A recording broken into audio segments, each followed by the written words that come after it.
This game's menu is so noisy. I don't know if it's like... There's one part of it where there's a bunch of sound effects, but maybe it's also just like the crispy Game Boy audio. I don't know. But welcome everyone. Today we'll be playing some of the original WarioWare because I love this game, and I feel like it's a very nice and easy thing to stream and talk over. Now the audio is going to cut out as I switch to the gameplay thing. There we go.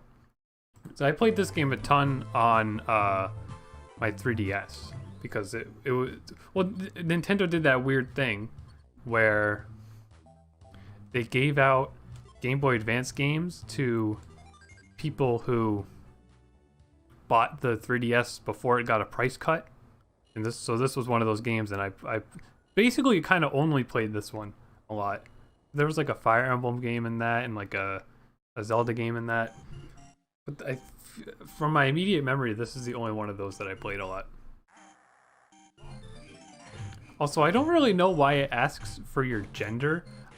I think it's because one of the dialogue at some point in the game would call you, like a girl will call you cute if you're a boy, or if you're a girl, she'll just say you're cool, which is a stupid, unnecessary thing. But and there might be, I remember some of the WarioWare games too have like quiz mini games, so where like it'll ask you about yourself. So maybe it's for that too. I don't really know. But there we go. All these games are like burnt into my memory. So we're gonna ace it basically. Apparently this takes 2.5 hours to beat this whole game, which isn't that long at all, but like also seems way longer than I would think it is. But if you're unfamiliar with WarioWare, it's just as you could, it's self-explanatory. It's just extremely fast-paced, sudden mini games where each game's like 8 seconds long. You gotta just do what it yells at you to do. Hello Dane, welcome to the stream. Also, I did have to like test to make sure the game worked a little bit. So every single game that we just did, I already did today. So like it's too easy. There's also some weird thing. I'm glad I figured it out. For some reason, running this game was a little laggy, and it was because of some setting I had, and not because the game was laggy. So now it's working much better than it was earlier this morning.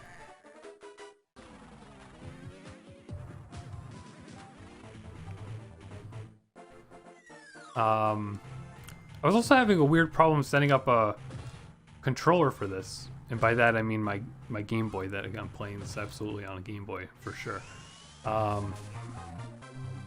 Because I guess my Switch controller just might have drift or something, because to change the control settings, it would automatically set every single button input to the joystick, and I was like, why is it doing that?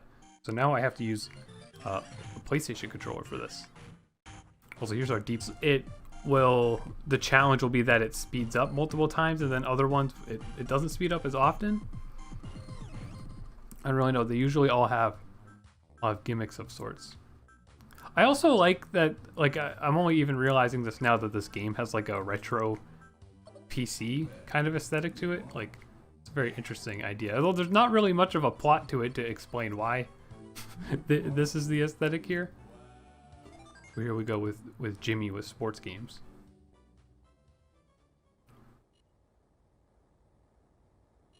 And like pretty much everything, I found out about this series from Smash Bros. Or at least that was my first like introduction to it. And then at some point, some YouTuber I watched when I was younger, he did like the multiplayer mode on the Wii game with his friend, and I was like, this game seems absolutely hilarious, I gotta play it.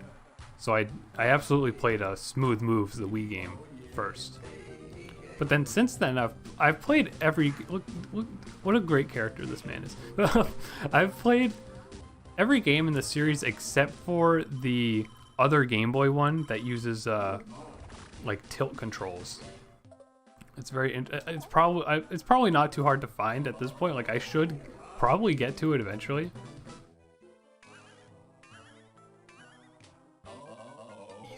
Easy, child's play. I see, like, this is bringing back so many memories. I feel like I've played these so many times. Why did my what the? Why did my Siri just turn on? I'm sure that picked up on the mic. I don't even have the voice command thing on, I think. You know, let's find out. Hey Siri. Yeah, no, I don't. I got no. Maybe my phone button's jammed or something. That's weird. I guess it's relevant though, because we're playing a phone themed level. Yeet. Oh, that was. Ooh, that. I felt that one in my bones that I did that way too early. All right, I jinxed myself by saying I'm feeling nostalgic all of a sudden. I missed that one too. 3 fails in a row. Yeet. There we go. That'd be good. I don't have the yeet sound effect set up on my soundboard, but that would have been great. No, that said defend. Oops. Hang on. Well, I can't. Okay, I can't use my hotkey for the bruh button because I might load the game. Hang on. Bruh. There we go. Maybe this will take us 2.5 hours to beat.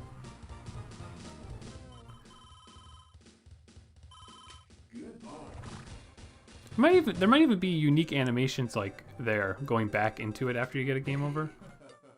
So if you want true 100%, you need to see all those cutscenes for sure. I do like this little phone's face. Like, too, continuing with the computer aesthetic this game has. Like, this is a very retro looking phone type scenario. But I was going to say on the topic of this series, oh,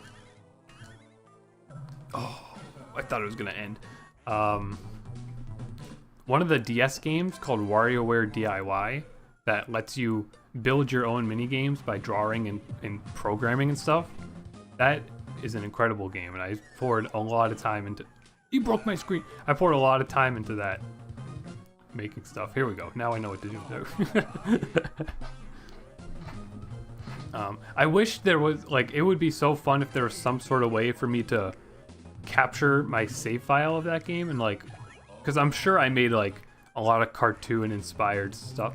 Well, no, I did share that before on a. How did I mess that? I think I posted a video of an Adventure Time comic that I made in WarioWare DIY. That's some fantastic vintage content.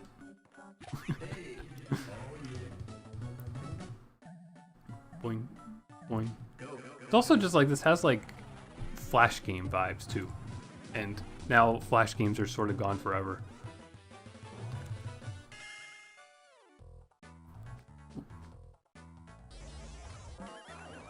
Okay, we punch out, punch out. Okay, too late. There we go.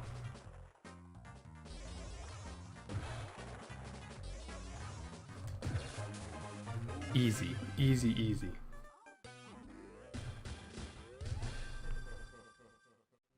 Yeah, in a game I played recently, there was a Punch-Out inspired minigame that was excruciatingly difficult. So I'm glad I didn't fail on that little minigame there, because that was significantly easier than the other one I've endured elsewhere. Puppy. You gotta love all the very generic, like, anime goofy sound effects they use in these games too, that they kind of like keep as a staple of the franchise. Kind of similar to like Mario Paint and Mario Maker type stuff. In fact, they probably that probably just was the dog sound from Mario Maker 2, huh? And by that I mean Mario Maker as well, not Mario Maker 2 specifically, because it's probably in both. I don't know. Oh, and we get a minigame as well as the next 3. Jump forever. Why don't we do it? Let's jump forever. Even though I did bad on this earlier, but let's do this. Just one try, unless I get angry at my performance. Oi oi, just subscribed. Thank you. Good name. It looks sort of fitting next to the oh, you don't even get health or anything. Okay, that's fair. Try one more time then. Now this will be the whole stream. The whole stream's just going to be this jump rope game. But this is interesting because last year at some point in the summer, Nintendo put out like a free Switch game that was a a jump rope thing. So it was probably literally exactly the same as this. I never looked into that though. Sort of a rhythm game, but I don't have my volume up too high. I don't know why Wario has to bend his entire spine like that when he's not jumping. Ooh. Ooh. Ooh. See, now is it just going to keep getting faster and faster, or will it slow down eventually and really throw me off? Because that would absolutely throw me off. Oh, and the color changing is very distracting too. There we go, there we go. World record. What's the world record? Is absolutely like some absurd number. I was also curious enough to look up the speedrun world record for this game is like 29 minutes or something, which I guess makes sense because there's probably a lot of unskippable cutscenes and everything's kind of time-based. Like, I guess you would just have to... Oh, it did slow down. You just have to get lucky if you were trying to speedrun this game and like get mini games that are like milliseconds shorter than other ones. Oh my goodness. Let's get 100, come on. See, now that I've set a goal for myself, we are absolutely gonna choke. Ooh, ooh. Oh, okay, that confused me. Wah, wah, wah. I think I used to have that as a sound effect. Anyways, we can move on. I guess let's go left to right. We'll do dribble. Sci-fi games. Okay, I was gonna ask if I think the cat's name is Spitz, right? I was gonna ask if he was there because this level just seems to be dedicated to dribble. These are good characters. These two in particular are like very underrated WarioWare characters. Nobody really bears any mind to them, but their levels usually have good songs. Like, even though like you're just hearing like little jingles when you finish games and stuff, sometimes WarioWare has super catchy music and little jingles and stuff.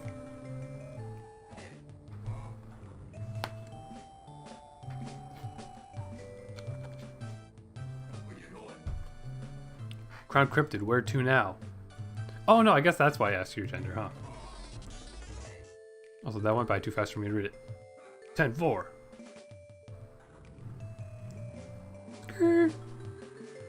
The original Uber drivers.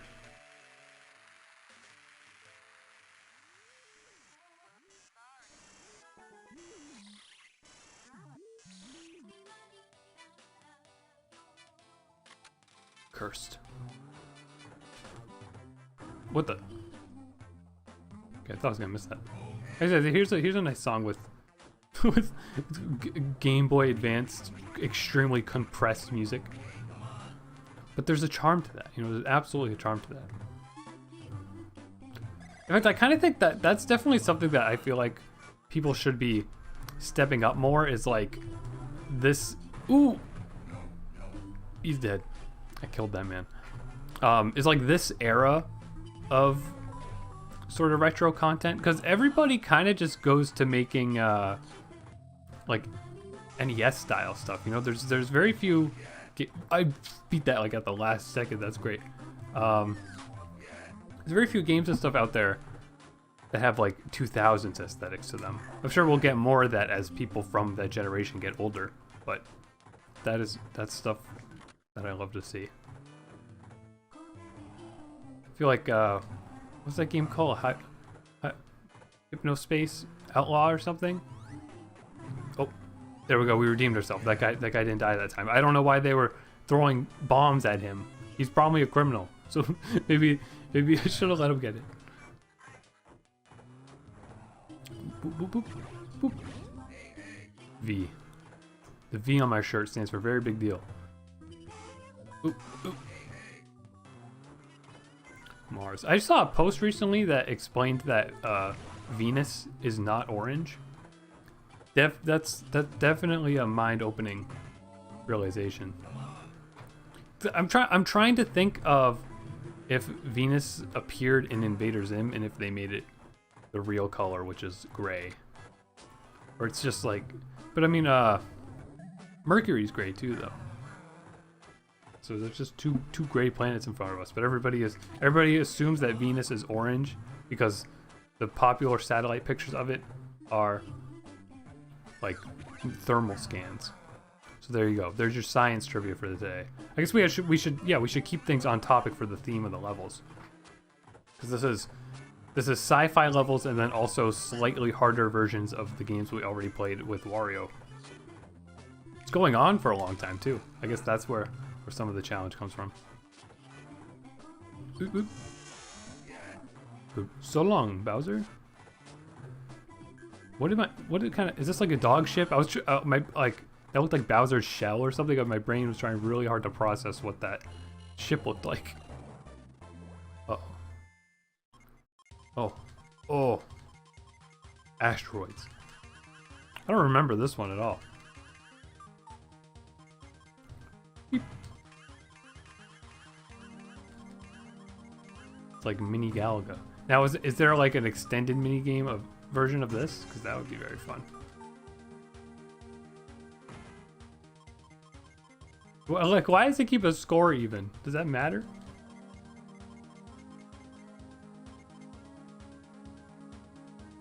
Am I trying to get that into there? Thank you for the applause.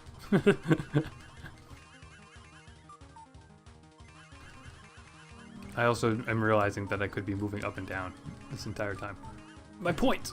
My point! Hey, but my current score is almost my birthday.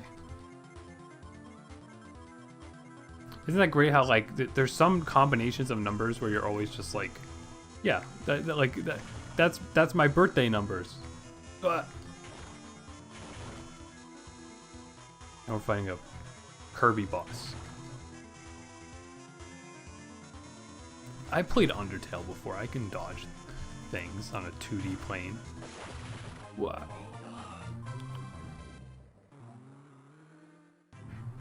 There's ringing at my doorbell. I apologize if that's being picked up. Also, who the heck, who on earth would be there anyways? Here we go. There I am. That's me. That's what I look like in real life.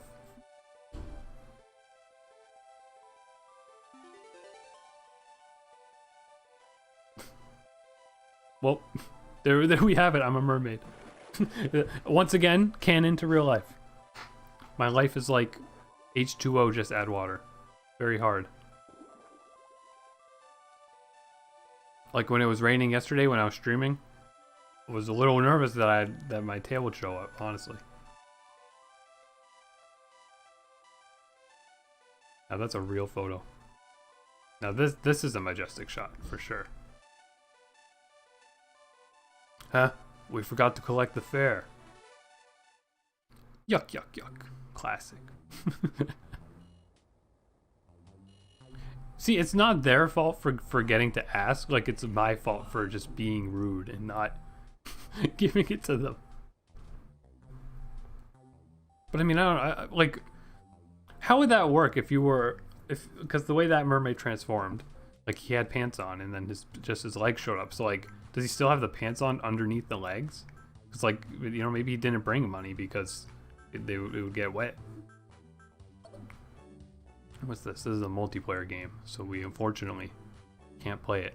Although something that is cute about this game is that I'm pretty sure the multiplayer games, like, you just play on one console and you have your buddy hold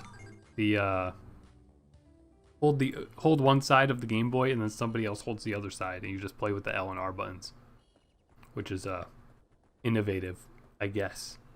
I wonder how many people actually did that, like, more than once.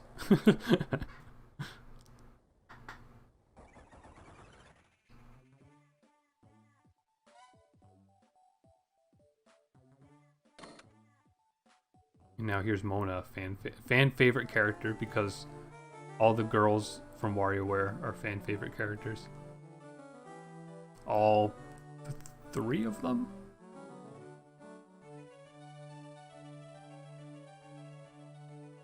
I like these, like, weirdly, realistically detailed backgrounds.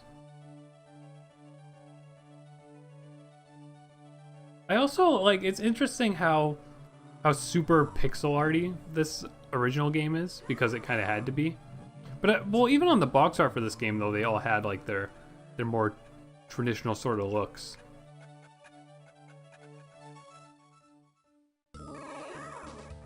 Because definitely like in, well, I guess the GameCube game came out. Oh, that's very flashy. In the GameCube game that came out after this, that was actually just, I'm pretty sure, entirely a remake of this game, but just with new cutscenes in a multiplayer mode. In that game, like, they got the aesthetic down with like the very cartoony, like thick outlined flat look that it has. So this kind of is the only one that is like this based on pixel art. Oh my god. Mona, just make an apology video and they'll leave you alone. I keep a monkey in my trunk as well. Not for this type of scenario, just like because he likes to hang out there. But Cyber Monkey. So like what a bizarre scene. Like how did they come up with this? Oh, toast. Ghost. See, there we go again. On my other streams, I was talking about how I always just accidentally reference SpongeBob. We just did it again. Oh no, yeah, this is a speed up one on every 3. Pinch.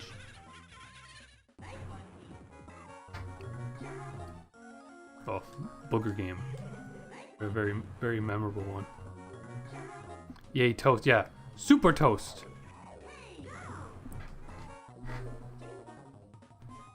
Beep.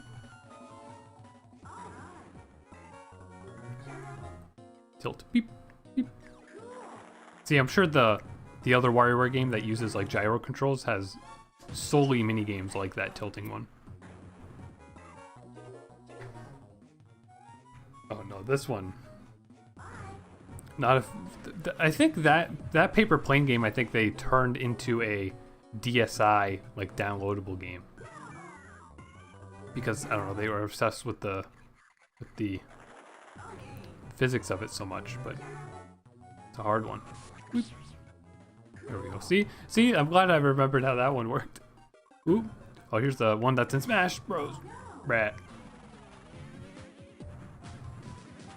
Oh, there we go though. So quick when it's these faster levels.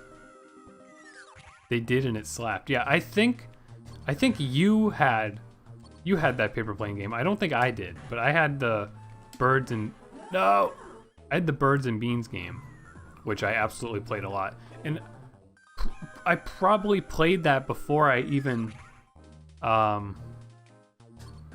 played WarioWare at all, which is, again, interesting history. And I have no idea what compelled me to buy Bird and the Beans.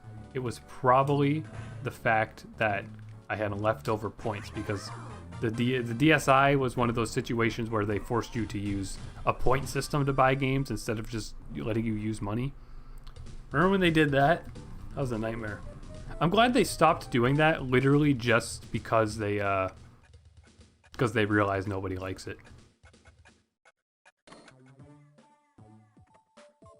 Yay! Yeah, we did again. We're blazing through these. We're gonna be like 20th on the speedrun board.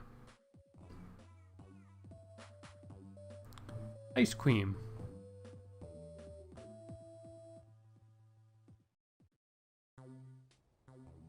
Now everybody's going over to hang out at this hot dog place, I guess. I guess it's just like some sort of apartment building.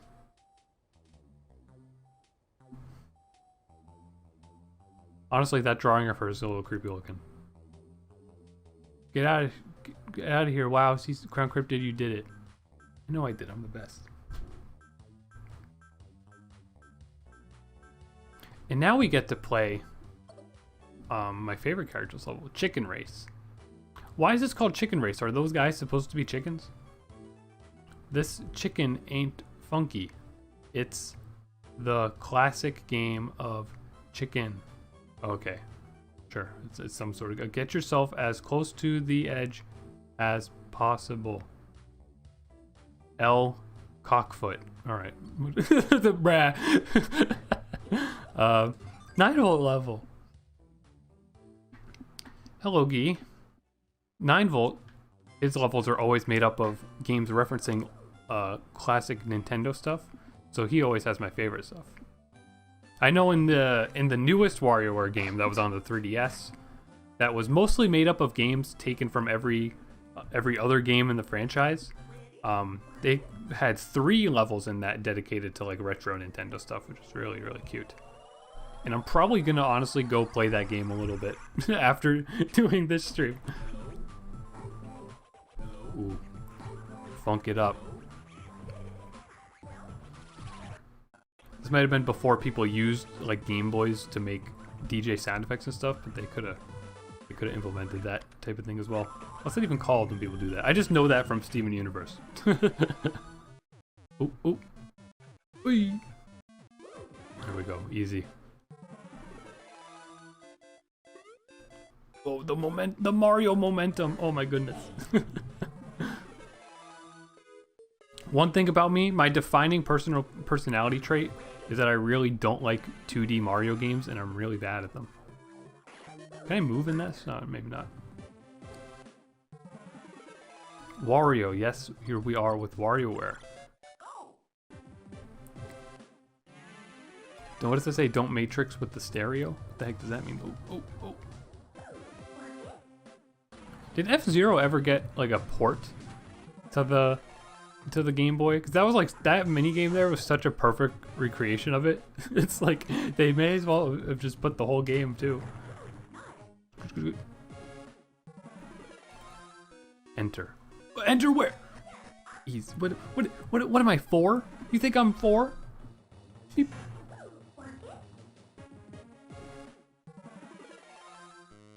Ooh.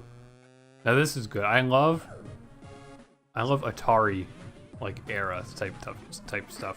I mean, that was like a very old Nintendo console, so it's not technically Atari, but that just extremely blocky and like super crunchy sound effects and stuff and everything that are in those types of things is really good. I fired though.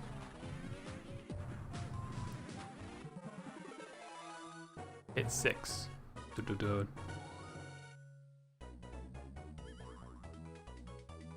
Stressful.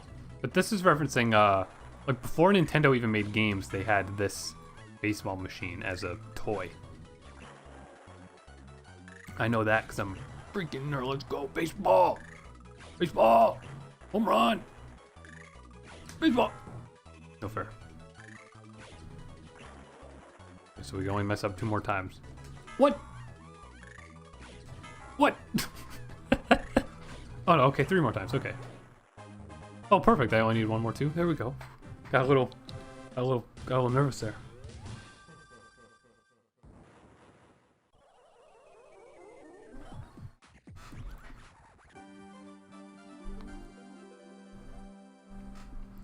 Final Space needs help. That's a lot of, like, I saw people the other day talking about doing a Twitter thing to get Adventure Time some attention too. So I'm glad people are realizing the power of that. I haven't watched Final Space though, but I know it's one that has to be watched. I didn't even realize it was gonna come to an abrupt end like that though. But there we go. Yeah, boy. That's what this kid's saying as he's skating away. I should probably get that as a yeah, boy as a sound effect too. That'd be funny. Oh, he's a little sprite there, so cute. This Wario style is pretty strange too. It is, but like I was saying, like here, like that's his normal art, and like that style, but right here, but much more refined, is what they go for with the other games. But it is interesting to see this one that's so pixel art based. We also might beat this game like within an hour, which I wasn't prepared for. Maybe we'll take 3 years to beat the next Jimmy level. This funky mix is from Dribble, Mona, 9-volt, and me, Jimmy. Get 20 cell messages to keep shaking. Practice these games on the game grid if you want. something too that's interesting about WarioWare that I don't know if it ever actually unlocks something for you. Like, how many people even play the game enough to do this? But every single micro game you can replay, and it just loops until you lose it enough times. But every single micro game has like a set amount of times in a row that you need to beat it to get like a star on it. So you could get a star on every single game, but then like I don't know what that ever does. But that features in like every single game in the series. I feel like I probably did that a lot on the 3DS game though. Like I don't think I've completed every minigame, but I probably got because the 3DS one came out when I was in college. It was like right. I don't know if it was when I was starting it, but like I played it. I played that one a lot.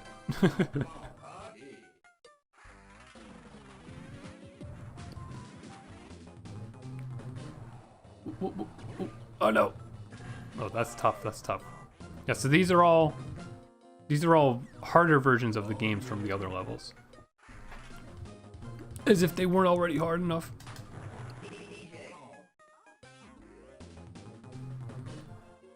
Whee! Oh, I'm so bad at that one. I haven't even cleared that one once yet. Oh god. Oh, I'm very surprised. Very surprised we got through that one. Oh, time to sweat though. Squirt. Eat. Oh, thank goodness. I always wanted to recreate a WarioWare game on I used to use this kiddie programming website called Scratch. I used to use that all the time, and I always wanted to make a WarioWare game in that. But there's like a lot more there's a lot more variables involved in this than you would think. Bruh. So it was very tough to recreate. Hi Tulip. Didn't the 3DS one come out after people had already been asking for WarioWare on the Switch? Yes. And the 3DS one sold like abysmally. I obviously don't have the exact number on the top of my head, but like nobody bought that game. And that really stinks because the 3DS one, I think WarioWare Gold it's called, is like the second best one in the franchise. I have to say, the style in that one is so cute. There's actually a really good amount of unlocks. There's like a capsule toy machine that you can get, that you like use coins to get items from as you play more and more. So it was like it was a really satisfying one to play through.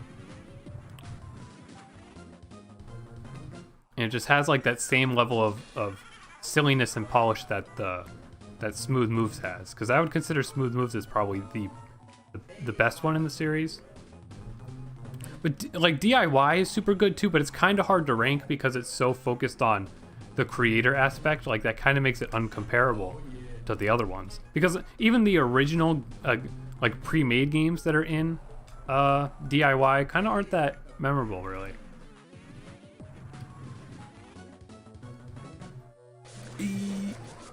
The heck out of here. We're Metroid Masters. Tulip, if you're still there, Google how my son! Google how poorly the 3DS game sold. Oh, that counted as a fail too. Oh, tough.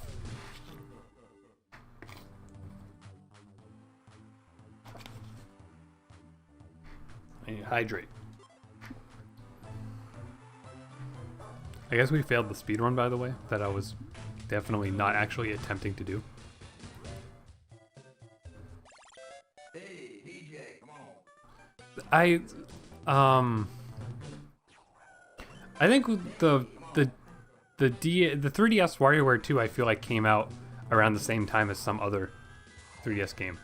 I know that the Miitopia version of the 3DS version of Miitopia and Hey Pikmin came out on the exact same day for some reason, and I like got them both from Amazon on the same day. I remember that. And even at that point, like people were super over the 3DS. I don't know if this I think the Switch was out by the time those came out too. Excuse me, and I'm sure those sold poorly, and I'm sure that's why they probably remade Miitopia instead of remaking Tomodachi Life. So I would hope that they would remake the WarioWare Gold, or like just make a new WarioWare. But we'll have to see. It's one of those situations where a lot of people, same thing with Rhythm Heaven as well, came out like at the end of the 3DS lifespan. Like everybody's kind of just living off this assumption that because Nintendo released those at such a poor time and nobody bought them, that they gave up on the franchises. But that's probably not true. But we're all we're all very nervous. But hey, E3's coming up. Okay, I'm glad that the cutscene didn't have to finish for that to work. So we could end up getting some news about this type of stuff at E3, maybe. I would lose my mind. I remember actually, speaking of that, oh, that was only our first loss, so that's okay. Rhythm Heaven on the 3DS was announced at E3 during Nintendo's post-show. And I'm really, really glad that I was bored enough to be watching their post-show, because I lost my freaking mind and I bought it immediately. Because they announced it, and then it released on that day as well. Which is, you know, kind of interesting, but like I'm so glad that ended up happening. Because that game was out in Japan for like about a year or something. And then they brought it over elsewhere as a surprise drop.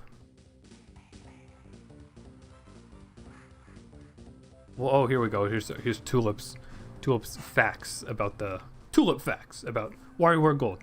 WarioWare Gold sold 138,024 units by December 30th, making it the best-selling new 3DS release of 2018. In the top 100 list of the best-selling games of 2018, published by Famitsu, the game was ranked number 38th. Okay. That's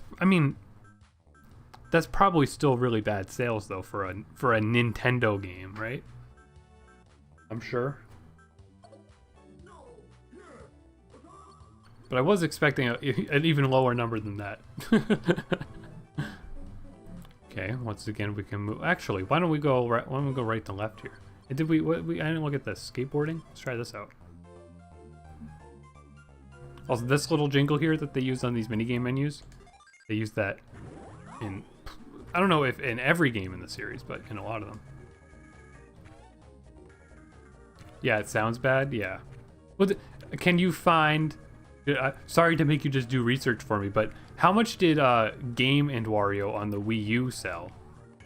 Because if that sold more than the 3DS game, then we have some problems, because that game's just not a real WarioWare game. It has some very creative and fun mini games, but it's not real.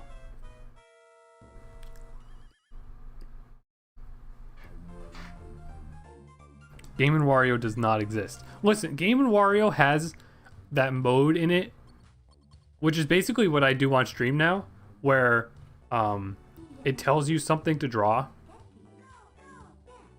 Like based on stuff that people submitted to Miiverse, I think it would give you drawing suggestions, and you draw it, and then you post it to Miiverse. You have like a time limit to draw it, and then you post it. Like, that was so much fun. That's like. And they sold that for $60 basically. There's other modes in it, but nobody cared.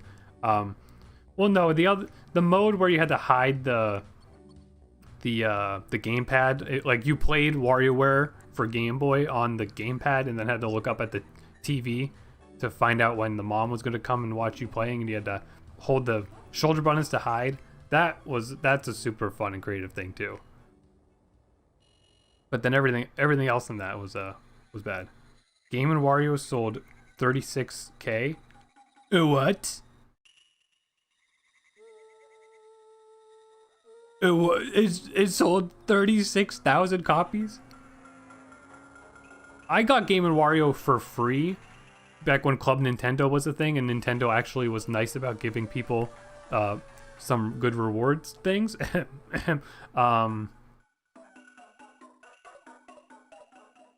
So, I mean, I technically didn't contribute to the sales, I guess, because I got it for free. I got these stats from WarioWare Gold's Wikipedia page, and I tried to get the same stats for Game & Wario and DIY, but the Wikipedia pages don't seem to say the number of units sold. Yeah, that's fair. I mean, I'm sure that's the kind of thing, too, like, it's like more recently people started to care about game sales. I honestly thought she was, like, hung, like, by her neck on the right side of the screen there for a second. Monk ass. But, these characters are cute. These are good characters. I don't remember their names. It's Kate or Cat in something else. Well, they're separated in this game. And there are assist trophies in Brawl, but then not in any other games. Right? Or are they in the Wii U one? They were a very annoying assist trophy. So, I love them, but good riddance. I'm gonna say the number, but there's a good source at the end of the page. Kat and Anna. Okay. Now, is that Kat or is it Kate? Because my brain always assumed it was Kate, but there's obviously not an E in it. In your next name, put an E in it. E. Okay. I only know their names from Brawl. Well, good I wasn't misremembering that they were in Brawl. But I weirdly felt like I was misremembering that. I mean, I know their names from this. Oh, that's my favorite minigame right there. You just press X or you press A the whole time. Fantastic game.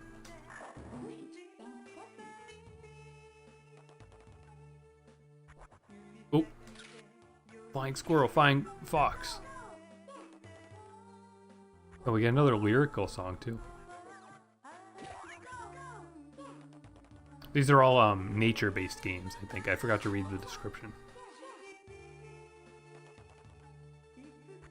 Lick. What a good instruction. Lick. Watch out, watch out!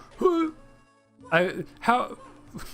Wario is like a criminal. That guy like stopped to look at Wario and was like, nah, and kept going. I mean, it was also a hot dog. It wasn't necessarily a car, but... Game, I can't read that, but I assume it says speed up. Oh my goodness. This is actually kind of an interesting thing because it's like in the Japanese version, this must have been like kanji text as well. So like they just deliberately didn't translate it for the style. That's a good minigame too. That's just a cute one. The only other thing I remember about Game & Wario was, oh, you don't want the diamond. Did it say catch fruit? Game & Wario had like one where you use the gamepad as like a bow and arrow or something. And then that's the extent of my memory. I think the character Penny had a game in Game & Wario as well. Cause she's another, she's another like very cute character, fan favorite character that I feel like she was only in the Wii game, but she was in WarioWare Gold as well, but she might have been in Game & Wario as well. But you know, apparently that game sold 36,000 copies.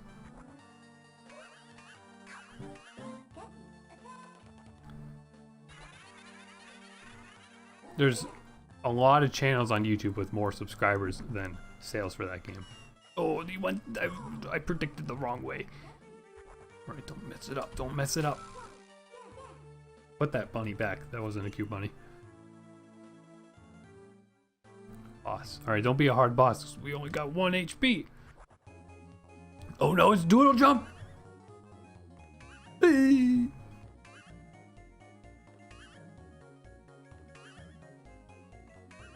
This is also, I don't, maybe it's just the cloudy aesthetic, but something about this is like immediately reminding me of Celeste. Ooh. Ooh. Ooh. Hey. Ooh.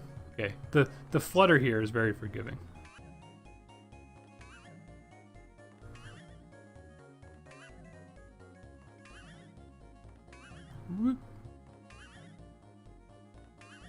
Very stressful though. Jumping on small platforms has got to be one of the most stressful video game things ever. But we did it. Let's go. Drop a hand sanitizer emote in chat or something. I don't know. YouTube has bad emotes. I did realize though that the YouTube does have a lot, like they have. It's probably just like the Android style of emojis, but if you put an emoji in the YouTube chat, it changes its look a little bit. So now, how come this wasn't the boss fight, huh, WarioWare? There we go. Gee's got it. Hand sanitizer. Because we washed our hands of that level. There we go. That's stupid as heck, but I'll roll with it. Such strength. This is the Lich. Let's pretend this is the Lich.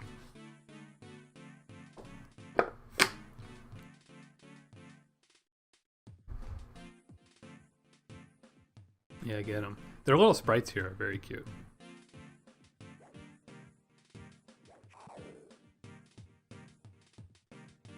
I would assume like the guy who's the character designer for this, who like has become a little mainstream recently because he does just some amazing and adorable art on Twitter all the time now.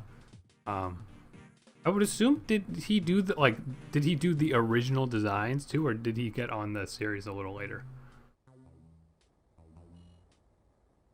Burn. Finally dead, aren't you, child? Exactly. I literally just on Instagram earlier, I saw the clip from the first episode with Finn's dad, that Lich clip. So that is obviously on my mind. What Crump said, apparently Game & Wario was going to be pre-installed with every Wii U to show off the gamepad, but they felt like they made too much for it to be free. Greed. Absolute greed. But I mean, I don't know. I guess that's I can understand that. But they sold it for full price, right? Like I can't understand that. But if it like it just kind of lacks. I could understand like it took a while to develop, and they probably knew that the Wii U wasn't going to sell anything anyways, but like that could have been like a $10 game or something, because it's not very replayable. Like literally, aside from the two games that I said that I remembered and liked, it's not very replayable. And those two games, you know, are kind of only worth like $5 each. Also, here's Dr. Krygor, I believe his name is. I love him. He's a great character. He's always got to go to the bathroom though. And here we go. He's got to poop, or he's got to pee. I don't know which one, but it's very silly.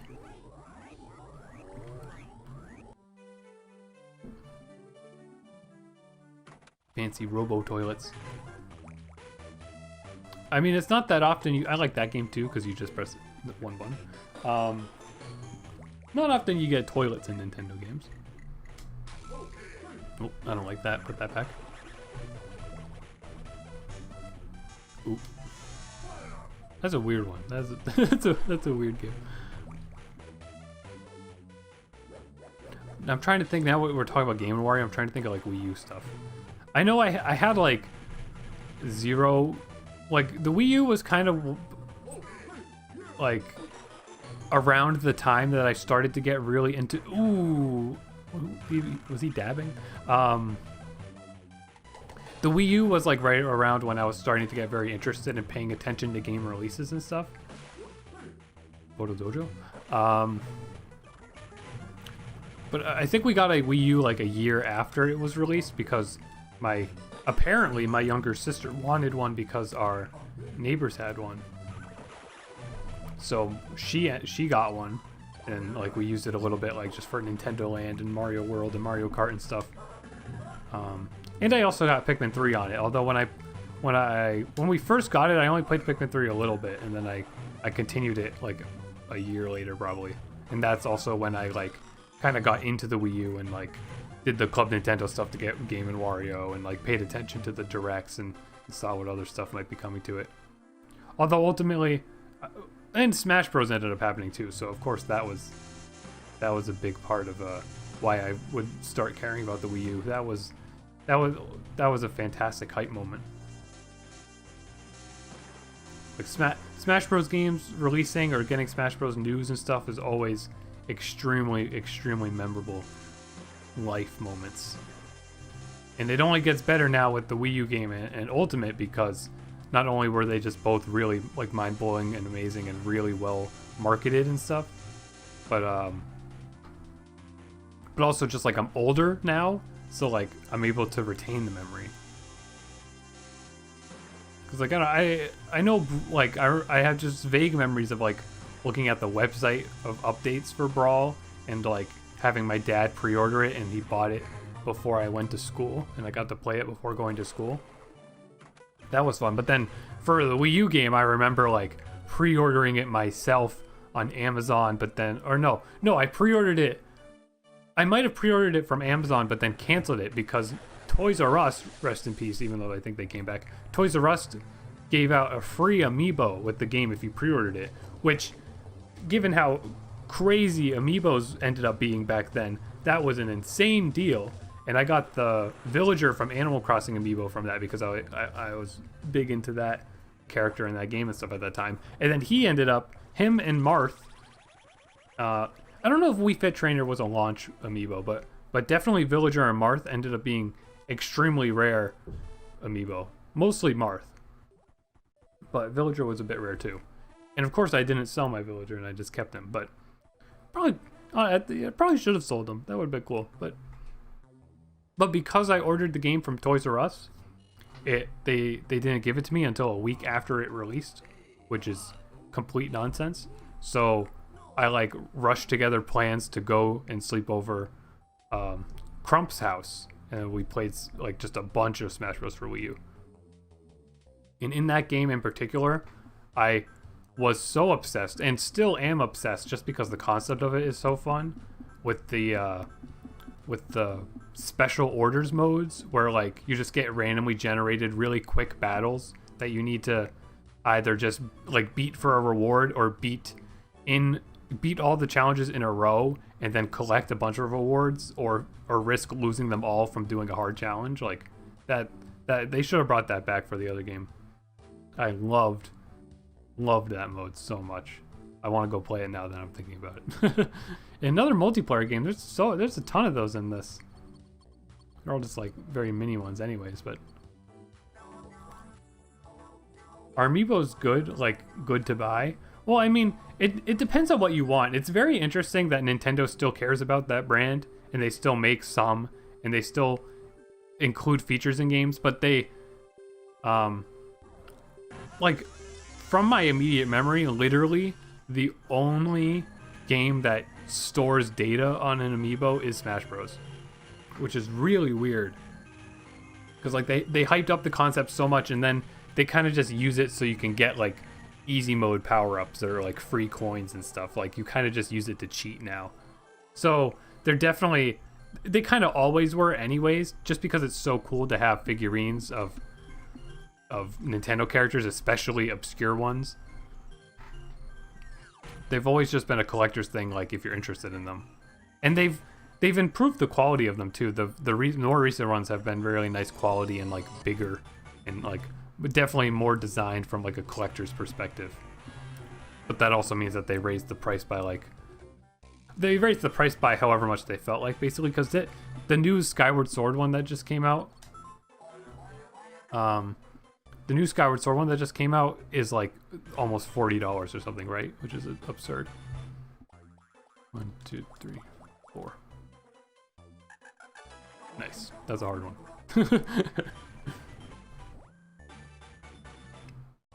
But like it's just so weird with amiibos. Like you can walk into a GameStop and buy a Lucas from Mother 3 figurine, even though Nintendo has never even acknowledged that game in this country before, but they released a toy.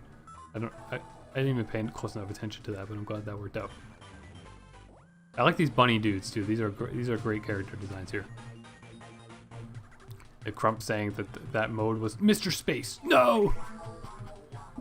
We used to play a iPhone game called Mr. Space.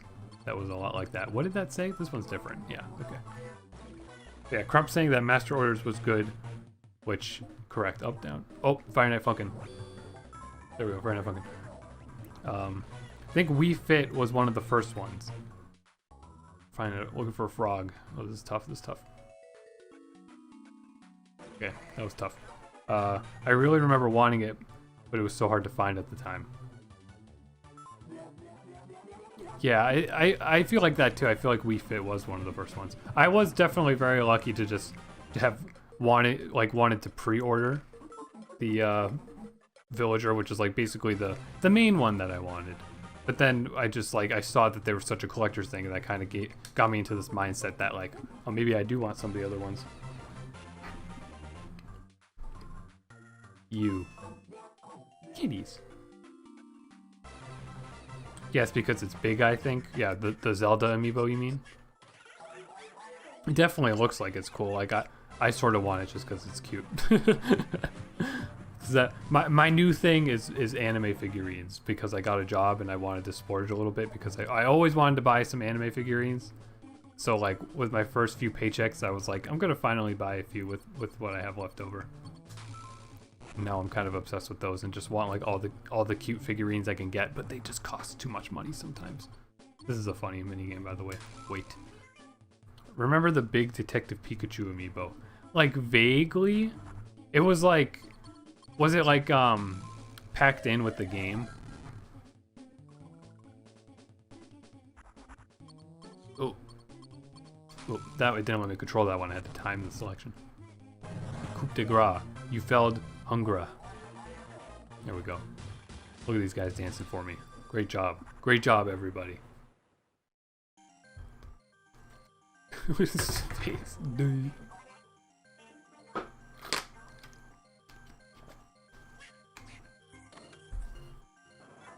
He's a great character too. This is a great character design.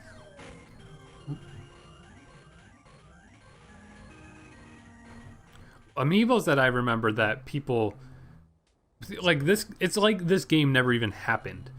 They made that Skylanders game that featured Bowser and Donkey Kong as amiibos, and the amiibos had a switch on them so that you could either use it as an amiibo or use it as a Skylander.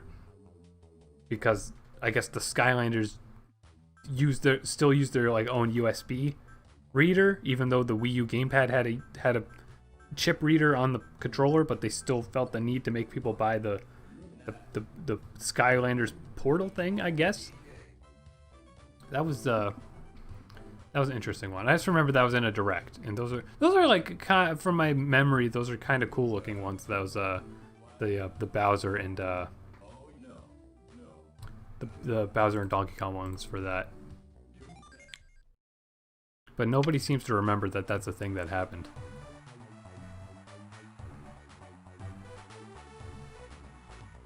But here we go. This is the second before last level.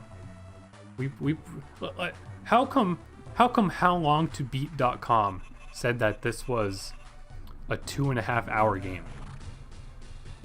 Like who's playing this game? Taking 2.5 hours. We're only gonna hopefully take a little over 1, unless these next 2 levels are extremely difficult.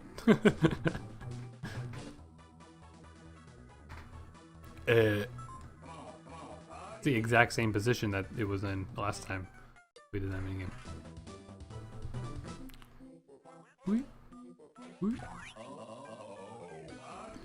Play bird and beans when you're done. See, I like your thinking. I think that is in this game, hopefully, because I can't just get it in the middle of the stream. Oh, I wonder who those people are. Probably just like some of the devs or something. I like that. Oh, Friday Night Funkin' again. There we go. Genius. There's also a minigame in Your Turn to Die that is like that as well, which I'm sure is a very weird sentence if you haven't actually played the game. Oh, there! I see you. No! Oh, okay. That one's tough. But now I get that that's a purple arrow. I thought the purple thing was like the object, but I guess not. Ooh! I wouldn't be surprised if Skylanders was somehow still going. Well, much to your probably disappointment, I'm pretty sure it is completely done. Although, like, that's definitely a thing that like a generation of people probably really loved, and it will probably turn into a nostalgic thing. Although Skylanders are worth like dollars now. Like nobody cares about Skylanders anymore. But I feel like that's something that could become a nostalgic thing. I don't think it would become like GameCube games, like where the Skylanders would become expensive or anything. But I think all of a sudden we might end up seeing, because of TikTok, people like memeing about Skylanders all of a sudden. See, watch this happen tomorrow. Then it's like I made it happen. But that is reminding me that ooh, that was hard. There was there's that audio of somebody, I'm pretty sure it's somebody impersonating Zim, though maybe it's the real voice actor, where he's like stuttering and he's like, when you people kept making, that was a thing on TikTok that people like did memes sort of, and somebody had one and they're like, oh my god, this sounds just like this guy, and then they said the villain from Skylanders, who is voiced by Zim, and that just felt so surreal to me, because now there's a generation of people that associate that voice with Skylanders of all things, and not Zim or like Billy and Mandy or things that I associate it with. Although honestly, I didn't even know that he voiced Billy until I was like older. Somehow when I was a kid obsessed with Invader Zim, I did not realize that they were the same voice. But moral of the story is Skylanders is over, and it's never coming back. But even though I was just talking about how it's gonna come back. It'll be that one. I feel like it's still gonna speed up one more time though. We're probably gonna fail this once. But we're just gotta talk about Birds and the Beans again. That probably is in this, but I feel like in every WarioWare that they include Birds and the Beans, each one's like a slightly different version. But we'll see if it's here, and we'll definitely check it out. What? I thought it was gonna bounce back. Yeah, can I get a bruh? Can I get a bruh in chat? Bruh. Okay. There's probably a setting that makes it so this doesn't freeze every single time I click out of it. Probably turn that on. I know, I was taken so aback by how much exactly Zim's voice was in that Skylanders guy. Yeah, I feel like I heard an interview with him where he like literally said that people just direct him to do the Zim voice now. Like they just tell him to do the Zim voice. But I mean, if you listen to him talk, that is somehow it's weird, because it does look like it suits him too. But like that's literally how he talks. Like he's more casual than Zim. Like Zim screams everything, but that is his voice. Zim is just like an unhinged version of his voice, basically. It's very, very, very interesting. I gotta take a sip of water real quick, excuse me.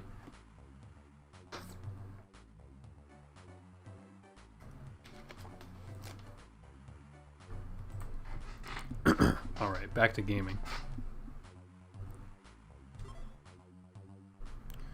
Yeah, Richard Horvitz has one voice, but damn, he's good at it. Exactly. 1, 2, 3, 4, 5. Nice, okay. Counting, my worst nightmare.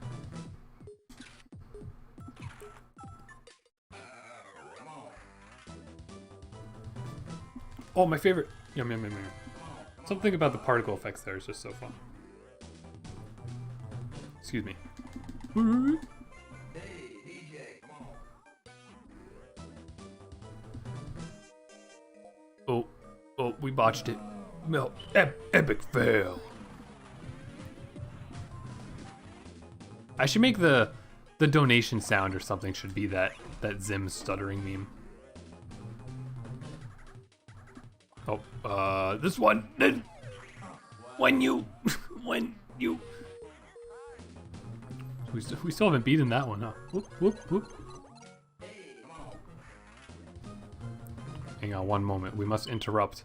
My brother demands entrance to my room because his clothes are in here.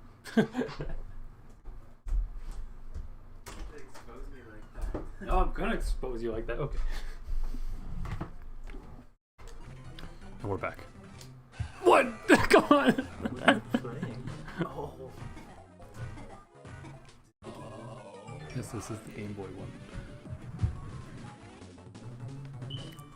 Wee. All right. It's the second before last level. I'm not bad. Dude, Nintendo's gonna copyright this is Jimmy L. I think in this game it's just Jimmy and he just puts different wigs on. But I know in other games they introduce literal other Jimmy characters.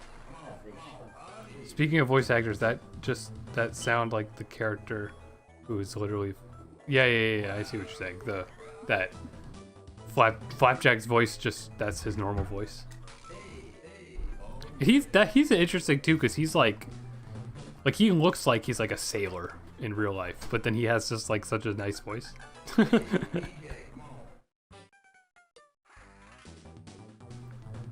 The sound effect for completing levels is very good. Definitely, like, very. Oh my god. Yeah, that wasn't gonna be right, anyways. I need like another 40 minutes to process a minigame like that. Keeps giving us that penguin one. Tulip, I could read your experience with Spyro after we game. Although we're probably gonna fail this one too. I already lost too much health. Not this one. There we go. we did it for once. But all the sound effects in this game are for sure are really great. Yeah. Oh. Hey, what? I was too fast. I pressed up first because I pressed down very early.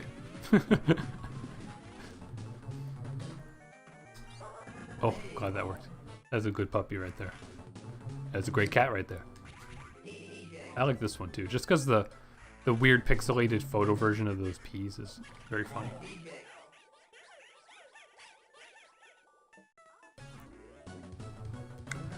Recently, that specific minigame reminded me of this. A streamer I like was playing a game called Mind Scanners, which is like a game where you have to cure sick people by playing like really bizarre WarioWare style like mini games, and it has like a really funny dialogue and stuff too. Like that seems like a really cool game. So if you randomly are like on board and I want an indie game, look into Mind Scanners. There we go. There's my plug for that. I'm gonna definitely end up buying it at some point, but I got so much other stuff to play. But anyways, what are we saying in chat? I was a Spyro fan as a kid, and I was so disappointed when I thought that they just had used him as a stepping stone to launch Skylanders. I think Spyro has a big presence because there's like a dark Spyro and stuff too. So I think he has a big presence in like the TV shows and stuff for Skylanders. But like for the first Skylanders, it was literally called like Spyro's Adventure or something, right? And then they kind of forgot that he was supposed to be important to it. Then I got it and played it for a bit, and it was like a fine game, but then I didn't continue because I wanted to get more of the little guys but couldn't afford them. We had it too, probably for Christmas or something. That's one of those things that every kid got for Christmas that year. So I'm pretty sure my little brother got it, and he played it a little bit, and it did seem fun. But you know what is really super fun is Lego Dimensions, because Legos are just great collectibles, and because they had such a huge variety of franchises in that, and most of them had like fully fledged, really detailed, fun levels, and it just uses the gameplay from the Lego games. So like it was just so fun, and there was so much content to it.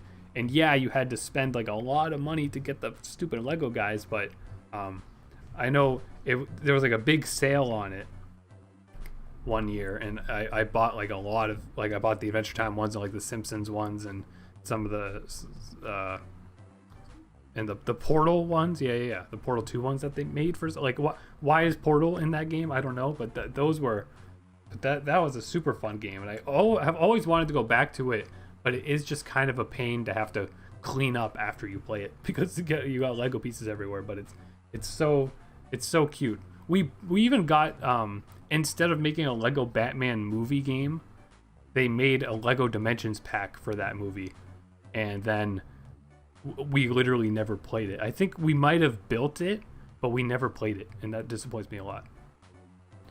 And also, this is something I mention. I feel like I've mentioned like all the time, but it's just like a fun piece of trivia that I know, is that they updated the Adventure Time level in that game to add Fern after Fern was introduced in the series, and I think that's just like an insanely cool, completely unnecessary, nice detail that I don't know if they did because Cartoon Network told them to, or they just did because they felt like they should. But there's also a Simon and Marcy mini stage if you play as Doctor Who and time travel in the Adventure Time level, and I think that's freaking, I love that. That's awesome. But anyways, what else? What else are we talking about?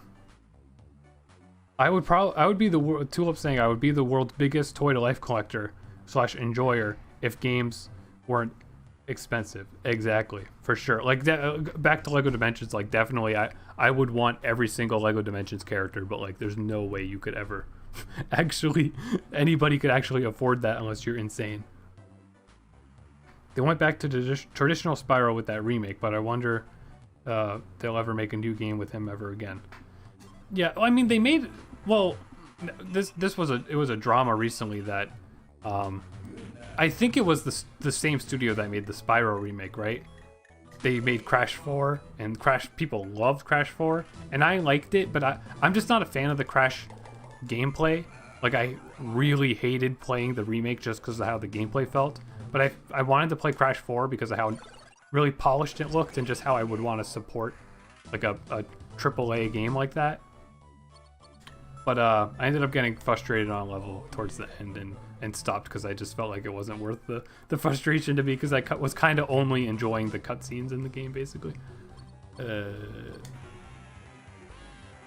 But if it was that same studio, then recently they were, I don't know, I don't think people were laid off at all. They probably were, and they didn't tell us that. But they are now moving over to be a support studio for the Call of Duty franchise, and it's kind of insinuated from that they won't make original stuff anymore. But I don't think it was entirely deconfirmed. But I think the devs themselves like just get that vibe that that Activision doesn't want them to make anything anymore, even though all their stuff sold really well and was really good. So that is sucky. But at least we got a Crash 4 instead. You know, like at least we got something from him other than remakes. That mini game right there is really hard when it's going fast. Ooh, that's cute that has a special animation when it's like really close to the edge. Ooh yeah, I felt that one in my bones. What? Oh, you have to like, there's timing on that one. Ugh. We're failing because I was just about to say that we were doing really good. Gamer mode activated.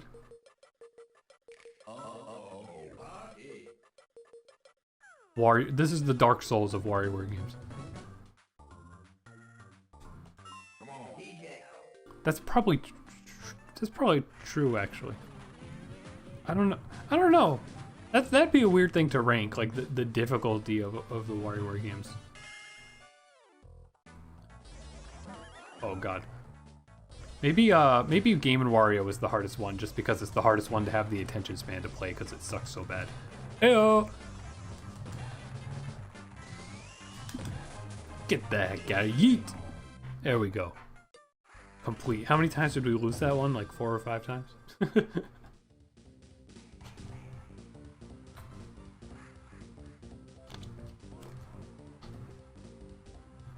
Also, I took a sip of water and I looked up at I have a cork board next to my desk with like a to-do list and like just a bunch of stickers and merch and stuff on it. And I just noticed that there's a really cute Danganronpa sticker of Ibuki that says Punk on it that I got from Redbubble that is super cute, and I completely forgot that I had it because it's like kind of obscured by a bunch of other stuff now. I should move stuff around so I can see that better, because I like that a lot. But who cares? Who cares about that? Oh, somebody's dropping something in the other room. But there's the feature-length paper plane game. We can try that real quick before we move on to the final challenge. But I will get up and get my other water bottle real quick, please.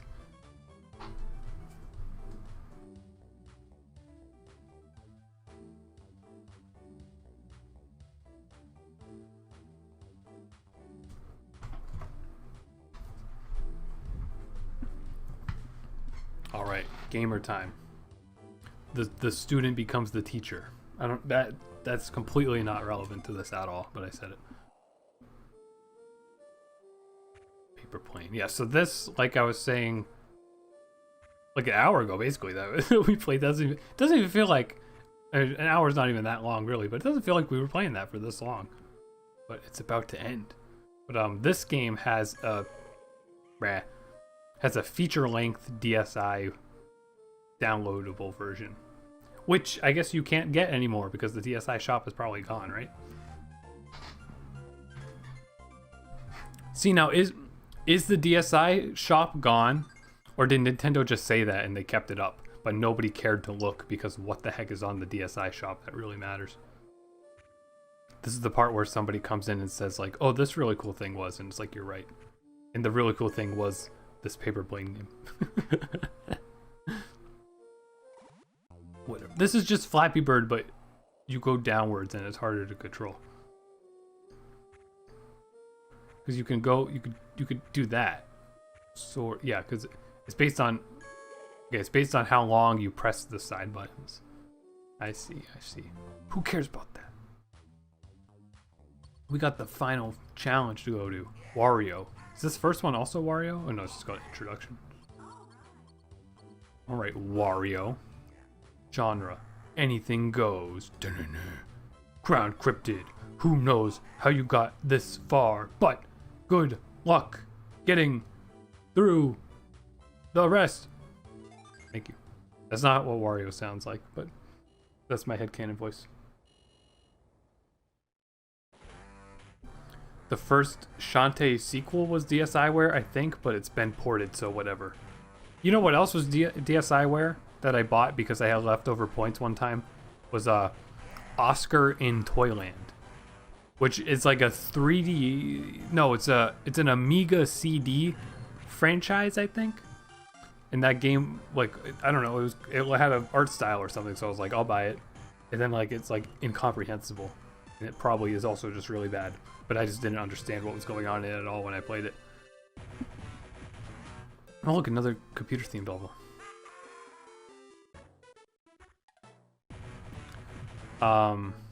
Well, the Flipnote was a DSi shop thing too. That's a very important piece of culture. And Photo Dojo, which I mentioned like extremely quickly as a joke earlier. That's a well, I mean, that's lucky. You literally can't lose that one, I guess, then. Oh, probably had to press the shoulder button or something.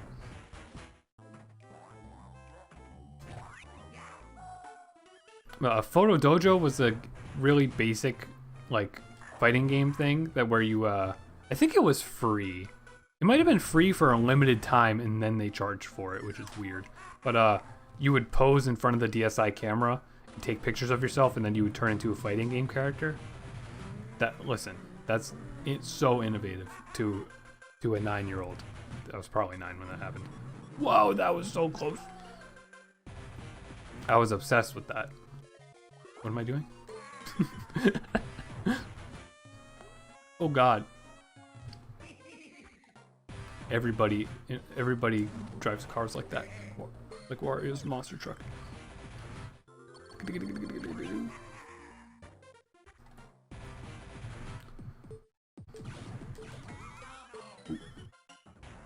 But so you're saying the Shantae game was exclusive to DSiWare, but before it got ported? Is it like Shantae 2? Because wasn't the first Shantae game like a Game Boy Advanced game? That was close. Or Game Boy Color game, not Advanced. Ooh. Again, it is cute how so many oh, I have to use the D-pad for the other one. I see. It's cute how so many of these games have Okay, we should just restart at this point. Have little unique animations for like when you barely miss something. Wonder if that clock in the... Well, I guess the Game Boy doesn't keep track of time, actually, but that would... I'm sure other versions of this game, the clock in the bottom right would have shown the actual time. I like how really bright the pixel art is on that particular minigame. Technically, streamer, they're called micro games. You're right, I'm sorry. Okay, easy. You know what's bruh.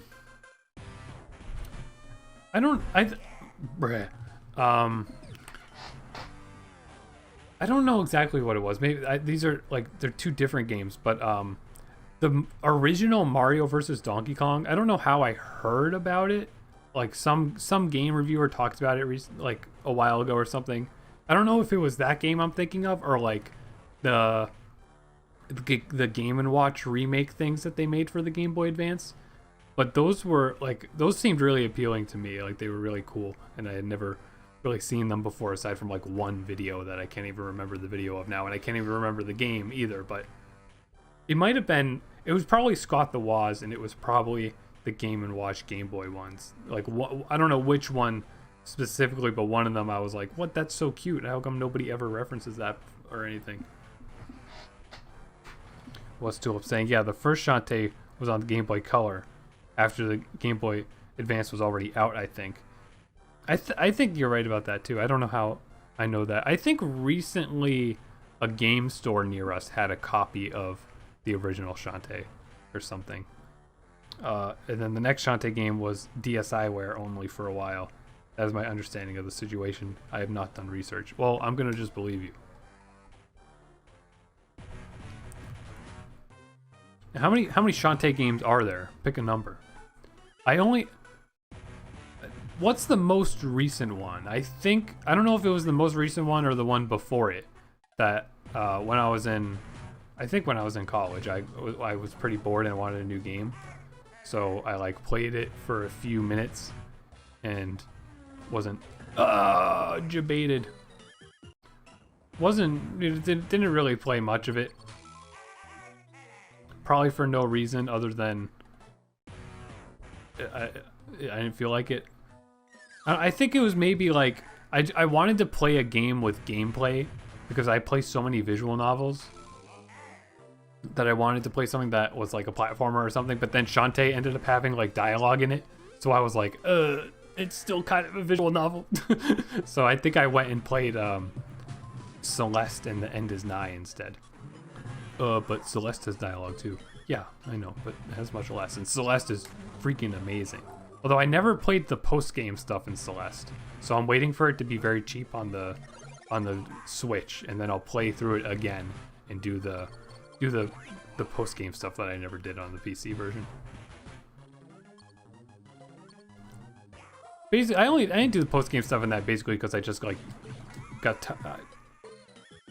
tired out from the difficulty. I was like, I need a break. I can't keep going. But I think Celeste, I think I only ever got frustrated with Celeste probably on the wind level. I just felt like that was kind of a boring gimmick. It was just like, oh, now the game's harder to control. Like, cool. I have to shoot it. Oops. And I remember too, there was a collectible in one of the levels. One of the levels has like these blobs that climb along the wall. And there was one level that had a collectible that was in a really, really tough spot, but I was so dedicated to getting it. I probably spent like an hour and a half trying to get it, and I did eventually get it because I persevered. But of course I didn't get every collectible, so it was basically no reason for me to care so much about that one. But like, I remember that there was just some items specifically somewhere that I tried way too hard to get. But it's satisfying when you do get it. And there's 5 Shantae games, which is honestly a lot less than I would have thought. It sounds about right, but also I would have expected maybe 6 or 7, really, from how much people seem to recognize the characters and stuff. But that's something I wonder about too. Is like if there's that many fans of like the Shantae franchise, or if people just like the the art style. But I mean, I guess those both mean the same thing, right? You could be the fan of an art style and the games at the same time.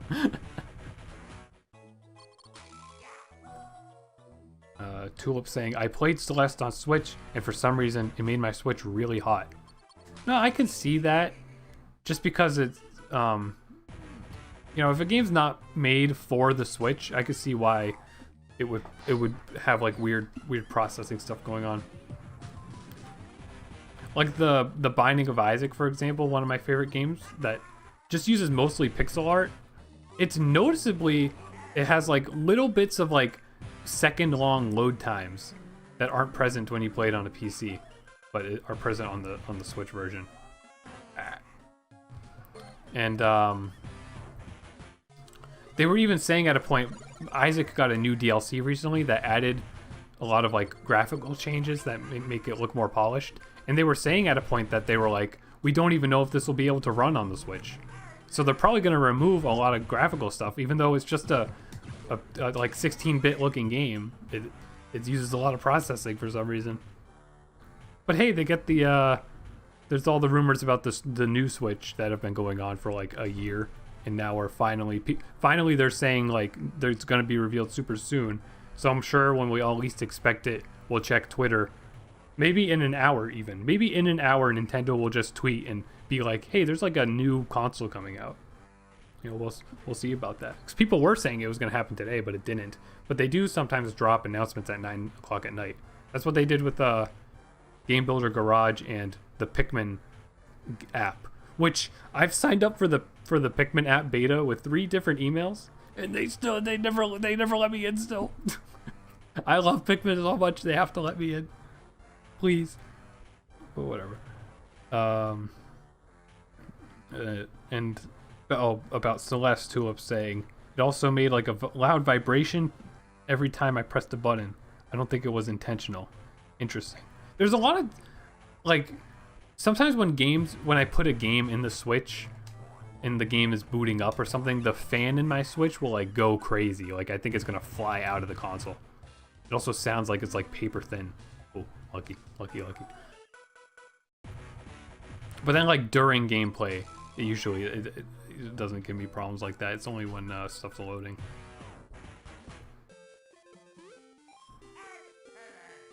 But I don't use it in handheld that much. It's just it's weird because like Switch is one of those things where I feel like it's still such a young console. Like, man, I can't do that one. I feel like it's so brand new, and like I feel like I don't use it that much, but like I've used it so much. I've played so many games on it. I've played so many long games on it. I think it's just because it feels so natural. Like something about the UI and the Pro Controller and everything. It just like it's relaxing to play the Switch in a weird way that other consoles aren't or something. So like, even though it's been out for like 4 years now, I don't realize how much I've actually used it. That was a pixel away from dying there, so that's good.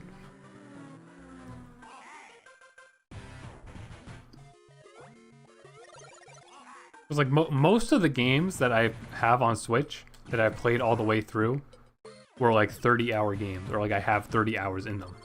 And I mean, we've played a ton of Smash Bros. when that was at max hype. I've also just it was so close to the end. I've played a ton of Smash Bros. Single player. Okay, that was a plot twist. I didn't think it was gonna come from that side. But that's okay. This is good. This will help us. I was worried the stream would be too long. This will help us make the stream not too long. Or not too short, I mean. Whee! Good. Still seeing a lot of the same mini games though too. Not too many of them in this variety pack here.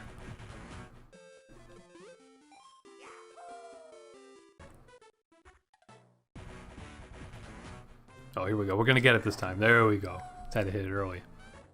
I don't even know what I'm supposed to be looking at in that game. Is that like supposed to be like a reference to some sort of machine or something, or is it just like a weird WarioWare thing? Ooh. Yeah, I botched that. Tisk, tisk, tisk, tisk. Pinball.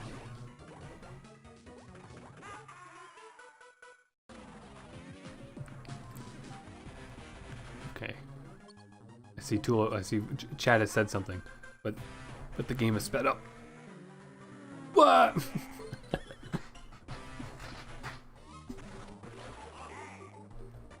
At least that was only our first time ever failing that Excite Bike one.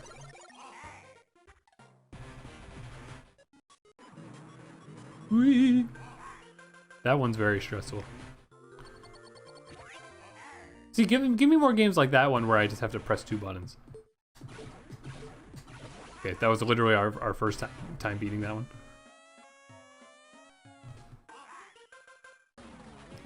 All right, we're good. We're good. We're good. The sweat's pouring. Oh, that's not new, but we haven't seen that version of it. Okay, plot twist. Ooh, ooh.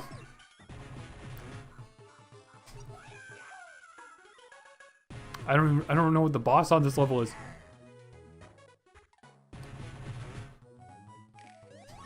Oh, that was very lucky.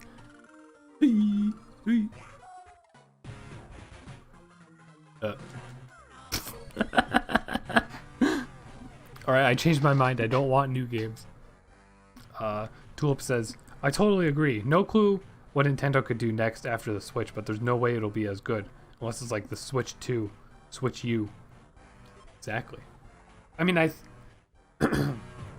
they might have just said at some point, like, I think they are set on just making, like, the Switch is what they're gonna do. I don't know if forever, but, like, it just makes sense because, like, tiny graphics cards that'll and like screens and stuff will get so much better over time that, like, they can just stick with that. Though I'm curious, like, if there is going to be a Switch reboot, a new Switch, I wonder how many people will end up caring about it. Like, I wonder what they'll do to make there be an incentive to get it. I mean, I'm sure it's probably going to be like, oh, Breath of the Wild 2 will, like, run faster. And then everybody's going to be like, well, I guess I have to get it now. Because is Breath of the Wild a 60 FPS game? It probably isn't. But, like, who cares? People care a lot about that. The only time I ever really, like, noticed or care... It's probably because I grew up using, like, not very good laptops. The only time I ever really noticed a game having, like, a low frame rate was Kirby Star Allies. Because that's only 30 FPS, and when I played the demo for that, it was, like, noticeable to me that it was a lowish frame rate. Because it was so detailed, but then, like, all the animation seemed, like, kind of sluggish and, like, even kind of delayed from the button input. So I was like, what's going on here? And then I looked it up, and it's like, oh, it's 30 FPS. And I was like, oh, so that's what that means. Let's go. Let's go. I'm gonna jinx it, but we're doing good here.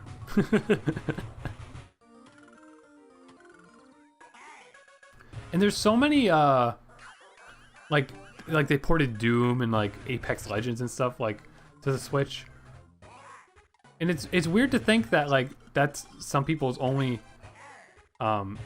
experiences with those games on, like, a console that can barely even run them. And, like, they had to, like, you know, do, like, very, very bizarro porting magic to make them work. So it would definitely it would be great for everybody once they're able to make, like, a super good Switch. Oh, so we made it to the boss and only lost 1 HP. Let's go. It's Skater Boy. Brah. Alright, too early on that one. Too early on that one. Get the Avril Lavigne song playing.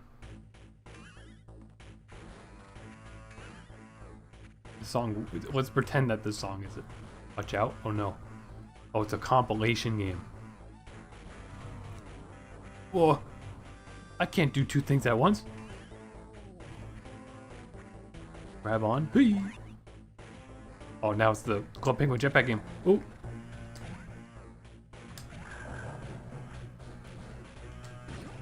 Oh god. Oh god. I don't remember this at all. The music makes this really stressful. Smash. the treasure. No, it's Box Boy. Oh. Is he gonna attack? Okay. Ooh. Ooh. Gaming. Oh. Wumbo combo. The golden poop.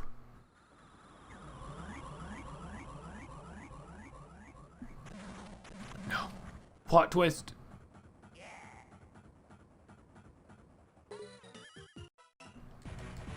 I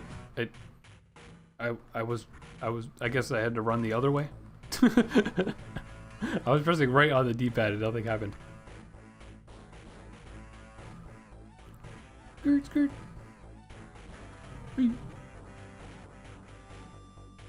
Also, I apologize if the background on this might mess up the stream's bitrate. Oh, no, please. I was too busy talking. I didn't read the... Oh. We'll get him next time, soldier. This is just like what happened when I played Kirby Superstar Ultra, where like the entire stream was just the end of the game. Tulip saying, I would buy the Switch 2 if it was exactly like the Switch but had the Wii U's virtual console library. That would be weird if they locked Virtual Console behind a new system. That would just be so rude, but it would work.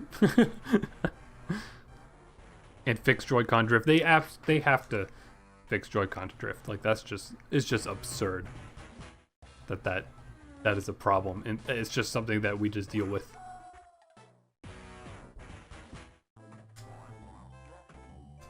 We'll blaze through these mini games now, though.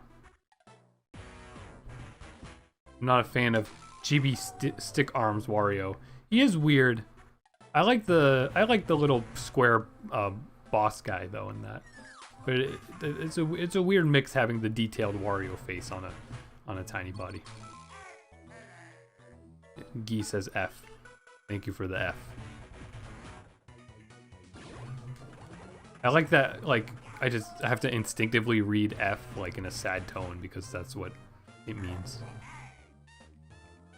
But sometimes I also think of Mr. Crocker from Fairly Odd Parents saying F.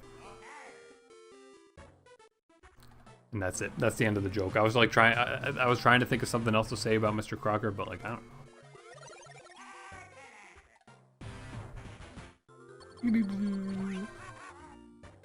See, I like that one. Just give me that one 24 times in a row.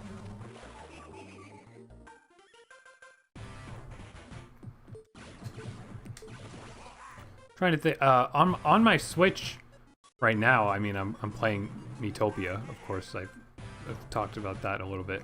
But I'm also in the midst of the Famicom Detective Club games, which are games that, like, I'm sure probably sold worse than Game & Wario on the Wii U, unfortunately.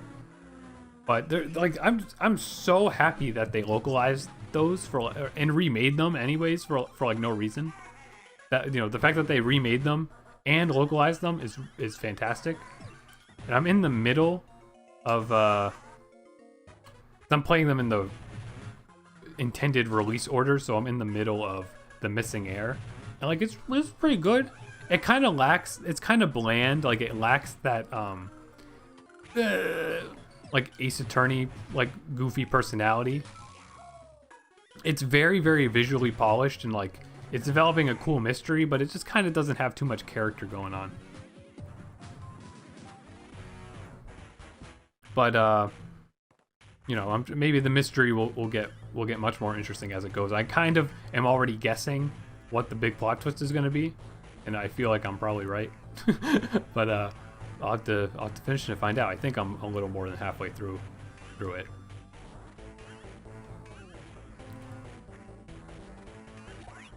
And then we could play the other one. The girl who stands behind is like a little more horror oriented and has a school setting. So like that kind of, those two things like automatically make it much more interesting to me than Missing Heir, which is like about like business ownership, basically, like in a rich family. Like not the most interesting thing. Not the most interesting thing, but like a good introductory game for what I'm surprised it didn't become too much of a franchise. Like it only has those 2 games. Ah! Too close.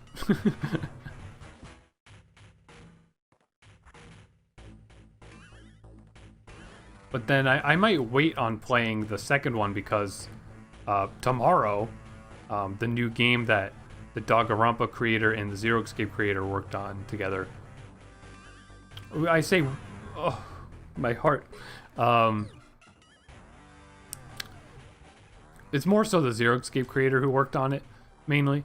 But World's End Club comes out tomorrow, so I'm gonna try to finish the first Famicom Detective Club game like within a day or 2, and then I can hop on and play that.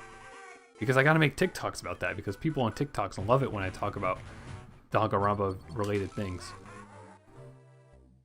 Every time Mr. Crocker gave Timmy an F, it was to pay respects to his deadly low test score. Good one. I saw some sort of meme recently about Mr. Crocker on Instagram. I don't really remember the context, but that's why him saying F was on my mind. Let's change the stream title to "Can we defeat the hardest WarioWare level ever?" Whee! They're so rude. They stop and they're like, "Oh, you didn't get out of the way. I'm gonna keep going." So rude. I hate this one. There we go. Definitely because I'm talking so much. I can't focus too much on this. But then if I don't talk, what are we watching for? Just to see the same pixels moving over and over again?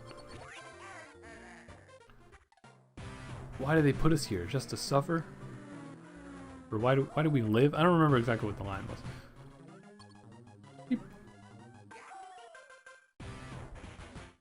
That Game & Watch thing gets me thinking about the oh, that's cute though. That's a different game over animation on that.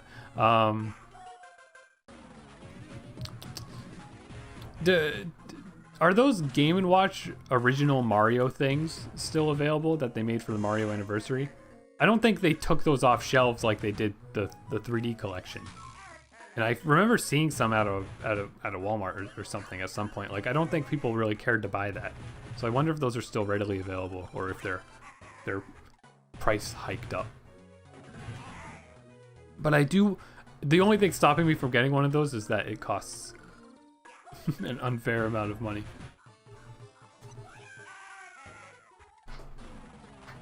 There we go. I mean, we got so much better at this to be able to reach the boss. But let's not botch it, please.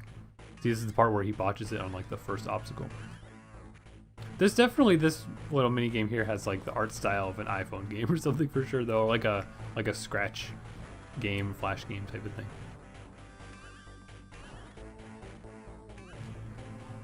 And it's weird to even think that like flash games, like stuff like that, is even a particular aesthetic, because it's kind of just like a circumstance of like everything kind of looks similar because they were all using the same drawing tools. Alright, there we go. Then the boss fight, and then the boulder thing that I haven't even done a single time successfully.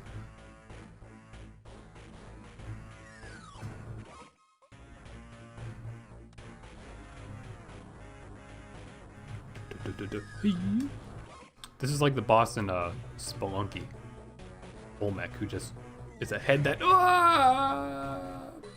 falls down on you. Can we get a bruh? Bruh. Gonna be here for another hour on this one level, but that's fine.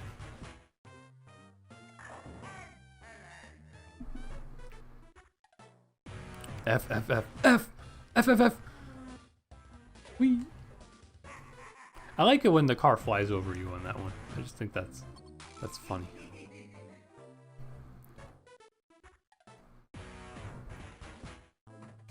But quick, what's another conversation topic? I don't have my notepad open on the. I wrote a notepad of conversation topics. It's minimized.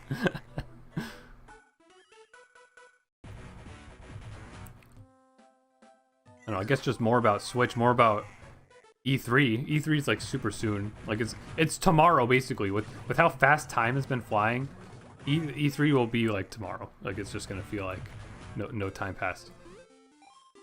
And what I'm expecting from E3 from Nintendo is they'll probably announce both of the remaining Smash Bros characters, and it's been confirmed that they're not going to do any more Smash DLC. Which, it's just weird because it's like, why not keep adding to the game? Aside from like the file size or something, if that's a concern. But like, they could add to Smash forever, but I guess it's like literally just like Sakurai's decision on whether or not to. But like, monetarily, they just should keep adding to it, but it's fine, I guess. See, I think they'll announce both of those characters. I have no idea who they'll be. I feel like Crash Bandicoot was likely, but then recently the Crash devs said in an interview that like they want that to happen, and then also their studio got pseudo shut down and stuff, so like that's probably not what's gonna happen. I feel like we're probably just gonna get two more like anime type stuff, and people are gonna be really mad. But any Smash Bros content is good content in my eyes. But I'm also expecting. Apparently they've been teasing it a little bit. I'm expecting a new Kirby game because it has been a little while, and I don't know how the heck they're gonna top like the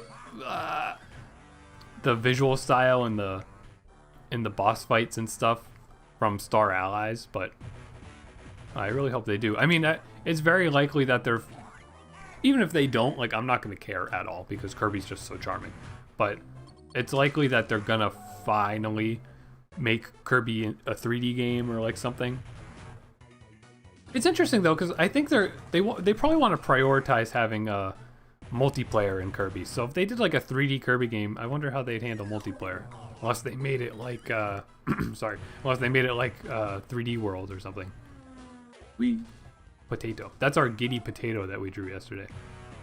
He grew wheels. He also didn't get to fulfill his dream of going into the French fry maker machine.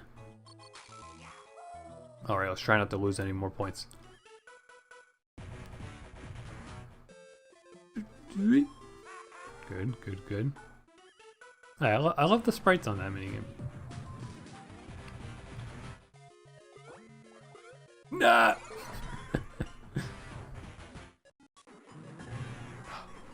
Why am I so bad at that one? It's because of the D-pad. I'm not used to controlling games with a D-pad.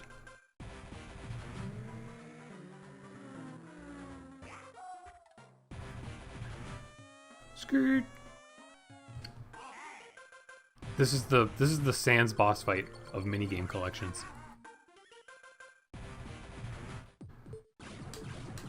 Oh, good. We have to get through 10 more though with 1 health.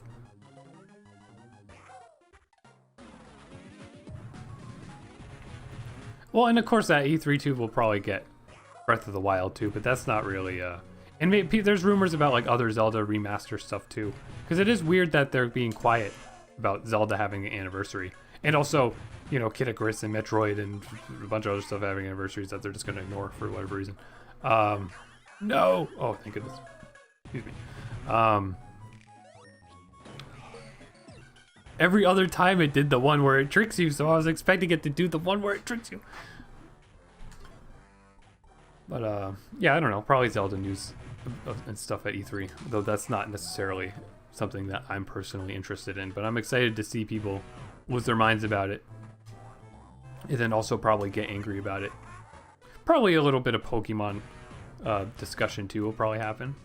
We haven't seen much else from the remake games or the Legends games. They just gave those box arts and dates, but no other information. So maybe we'll see a bit of that. I don't know if we should even talk about that, because Pokemon's such a bitter topic to everybody now all of a sudden. But we're all still gonna buy it, and we're all gonna still mostly like it. Ooh, that was close.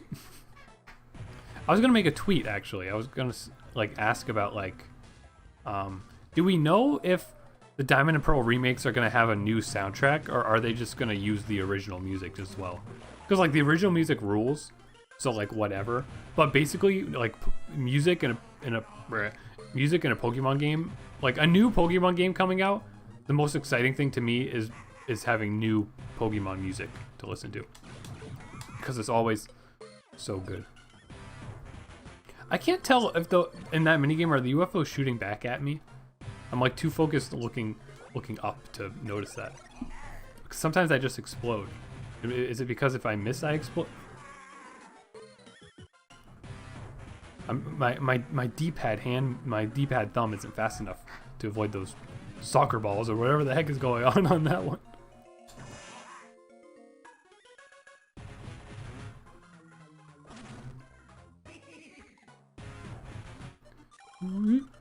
No, I did that same thing before too. Okay. My throat is getting dry beyond comprehension. So we will give this level like 3 more tries, and then if I can't beat it, I can't beat it. I think genuinely my hand it's very hot and my hands are sweating. So I think my performance is invalid because the controller I'm using. But we'll, never give up. Never give up, but also I gotta keep the stream going within the specified 2-hour time limit. And also I need to get water.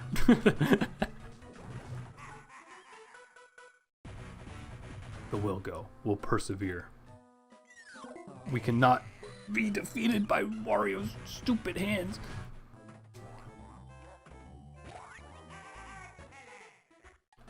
This is WarioWare tradition, though. I feel like even in WarioWare Gold, I feel like in that game the last level was hard too. But then it's only hard when you're trying to beat it for your first time, and then you can do it as much as you want. Something that was so fun about WarioWare Gold is how, because it's made up of games from other WarioWare games, it has you change the control style in the same way that the Wii game kind of does. Like the Wii game has you hold the Wii remote in different ways for each mini game. But the DS one, it has some games where you're tilting the DS, some games where you're using the buttons, and some games where you're using the touchscreen. So on the very last level, it shuffles those all together, and it's like really fun to play around with those different control schemes so rapidly. Ah!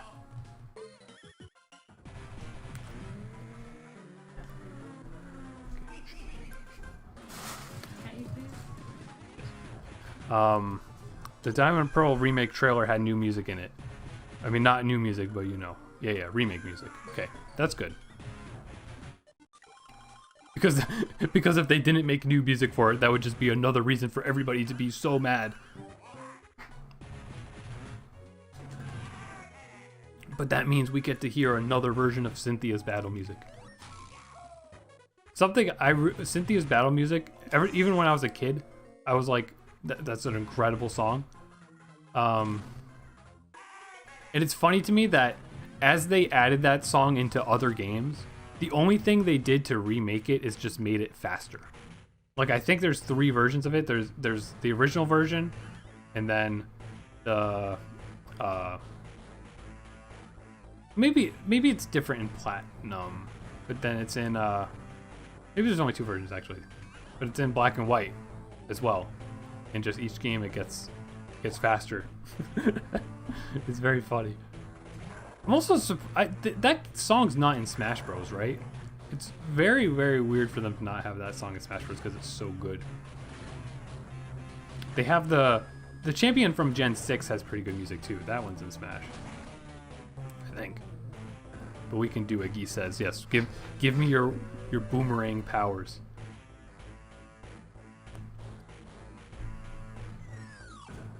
But I think my favorite, double hit, that's good.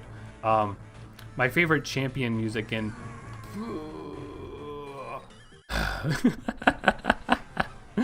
my favorite champion music in Pokemon is Iris from Black and White 2. Black and White 2 just in general has like some of my favorite video game music ever. There's something about the sound font in that game that's incredible. And it has a lot of songs too that have like weird crispy like vocals in them. I love it. Probably already talked about this before, but I remember like I didn't even get Black and White 2 until like a year or two after it came out. But ever since it launched, I was always listening to the soundtrack when I was like studying and doing homework and stuff.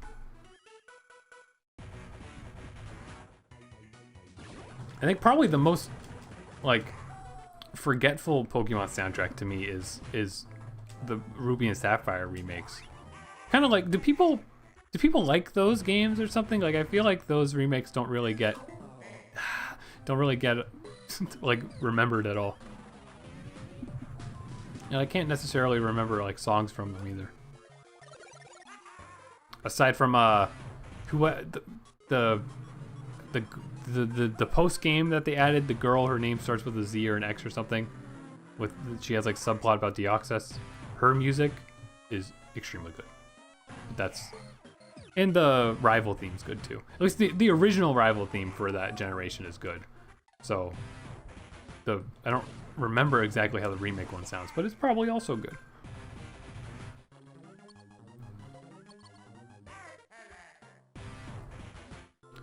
The tree. Oh, there's so many. How long have we been doing this level? Oh my god.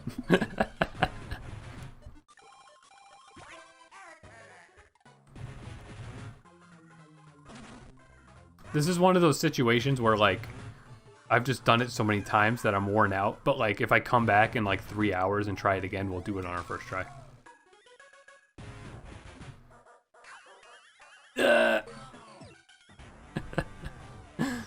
Okay.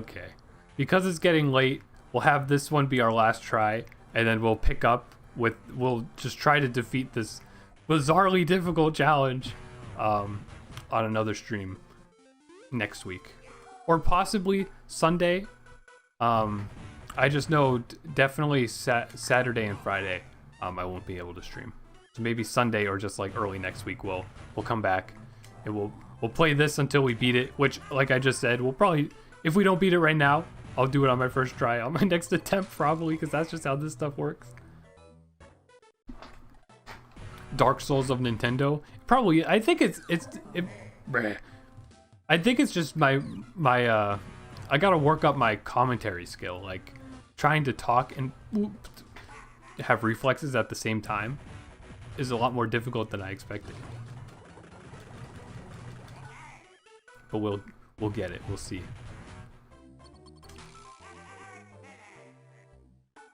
I also just feel like I'm gonna go blind because this game is very colorful. Yeah, we got that. We've mastered the drop one. This one we messed up a few times for some reason. Oh, I just noticed Mario gets like sad when you win that one too. That's cute. Okay, we got luck. When those ones go in the plus formation, I can't beat it. So we got lucky there where they went in the other way.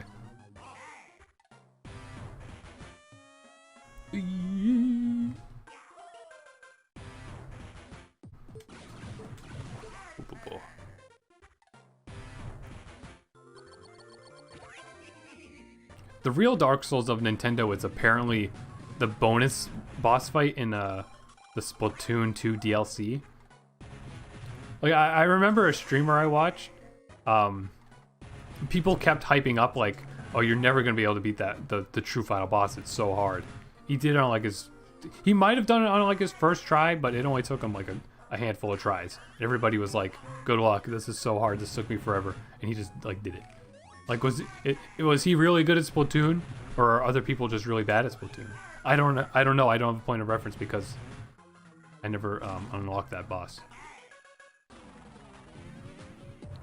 But I did have a hard time like on the normal boss of the Splatoon 2 DLC too. But that's something that Octo Expansion DLC is pretty cool from having like there's so much. That Octo Expansion is so cool. Like it's really awesome for them to understand that the mechanics of Splatoon are so fun that like it's worth doing more single player stuff with it instead of making like just a costume pack. Like they made a single player like challenge mode almost with the really cool aesthetic and bonus little levels and stuff.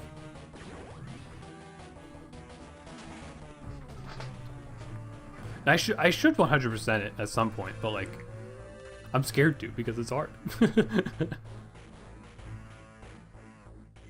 Ah, I'm so stupid.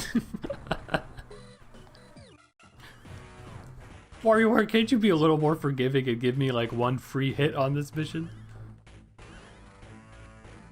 So I don't know if the strategy should be I should just stand still and wait for it to attack, or if I should be always running away from it.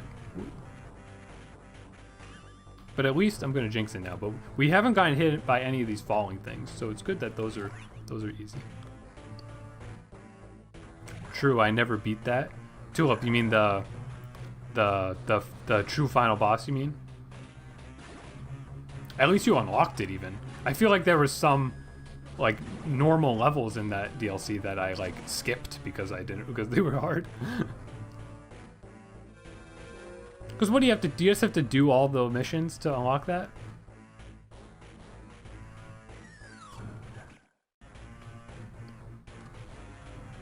But even just like all the boss fights in Splatoon, like that's the true hype of Splatoon is how awesome the boss fights are in the story mode. Because they all have such weird concepts. There, let's go. The gold poop, and now we have to very quickly figure out how to survive this. Okay. Oh, okay, you have to mash the A button. Like, who's gonna know that? It doesn't tell you that. Also, thank you, Panda G, for subscribing at the most tense moment in video game history. Yeet. No, come on, he doesn't drop his hat like Indiana Jones. There we go. Well, you know, I'm gonna be honest, that is really unfair that all of a sudden you have to use a button to run instead of the D-pad that you were using the whole time, but that's just like some troll game design. Like, they guaranteed you to lose on that part once because you wouldn't know the controls. Ah ha ha. But there we go, we did it. See, that's what always happens. It's either when you say it's your last attempt, you win, or when you come back after like a few days, you win.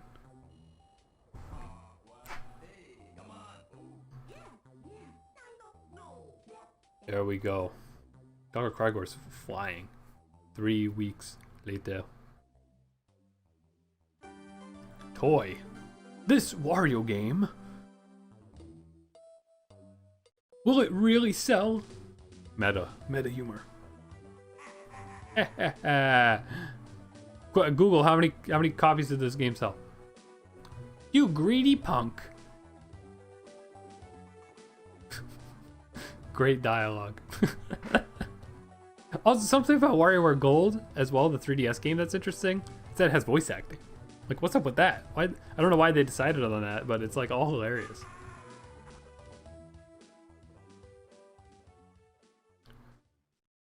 What a jerk.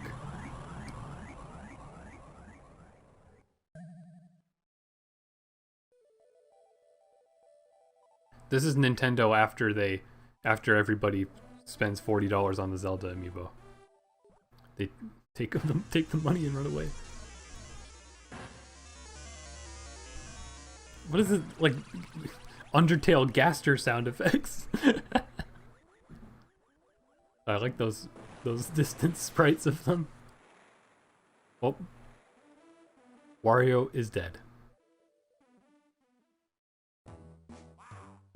Well, he's actually dead. Okay, and Dr. Krygor's probably dead too. So every other WarioWare game is a prequel to this one. But there we go, we did it. Here's the cast of fictional characters. Very fun when they use the credits as an opportunity to credit the characters and not the staff. But I mean, I'm sure there's staff credits after this. Tulip actually did the research for us. Thank you, Tulip. The game was praised by critics for its innovative concept and addictive nature. It would become a commercial success despite low internal expectation, selling over 1 million units. Now compare that to Game & Wario. Crowd cryptid, that's me. I mean, that's insane. That's good. Also, Guy, you're correct. You just exposed me. Ashley isn't in this game, and I put her on the damn thumbnail. I genuinely didn't even like know that she wasn't in it. I should have put Mona on the thumbnail. Dang it. Oh well. I mean, I don't. It might be hard to play the DS game on. Well, yeah, I don't know how I would make a microphone work on a DS game, but I could try to figure that out. We could turn WarioWare into a sort of what I did with Kirby and play a few more of the games from this series. Like it would be like a Frankenstein setup, but I could get my Wii set up here too and play the smooth moves on like a genuine console. I wonder if I could even. I mean, like programmers think of everything because they're geniuses. I probably could play the other Game Boy game that I never played before with the tilt controls. Like there's probably some way to map the tilt controls to a controller or something, but I don't know if that would even be, like that might just be a nightmare. I don't know. We can find out later. And also, thank you Panda G for subscribing. I don't know if I mentioned that earlier. Oh, we can look at the staff credit. This might be a game. Do I have to? Look, it's no Wario. It's Smash Bros. Is this do I play this or do we just appreciate the people that make it? So I guess Ashley's introduced in the DS game, or she's introduced in the Tilt game that I never played. I think that game's just called WarioWare. Is it called WarioWare Twisted or WarioWare Tilted? I think it's Twisted.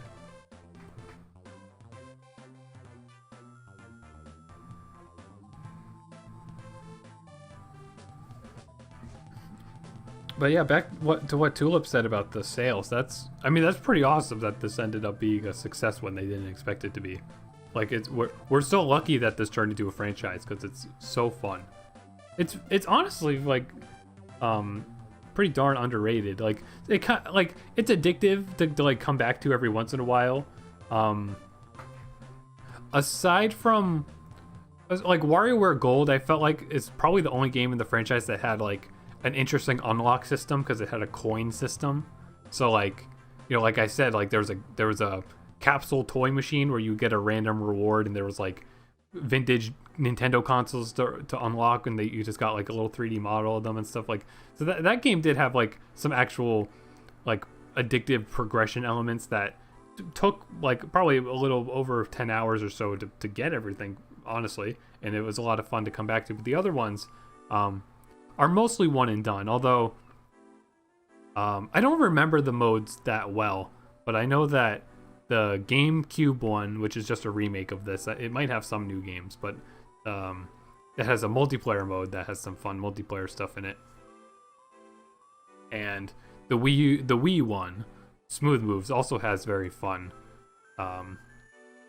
multiplayer stuff, and it's just like, I don't know, Smooth Moves is just so polished, and like the gimmick of holding the Wii remote in totally different positions for each game and having to do so rapidly is like really addictive. Like me and my siblings do go back to that game a lot, just like when we have the urge to like play like a little snack of a game. That's a new phrase I came up with the other day, when a game is not that deep but it's just super fun.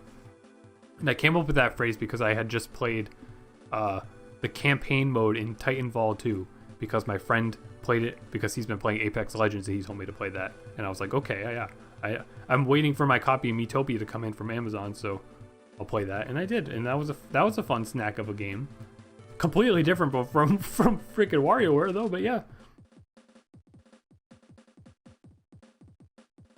very very fun game, and I'm grateful that it's a franchise, and I'm grateful that we beat that last level. Like, I must say.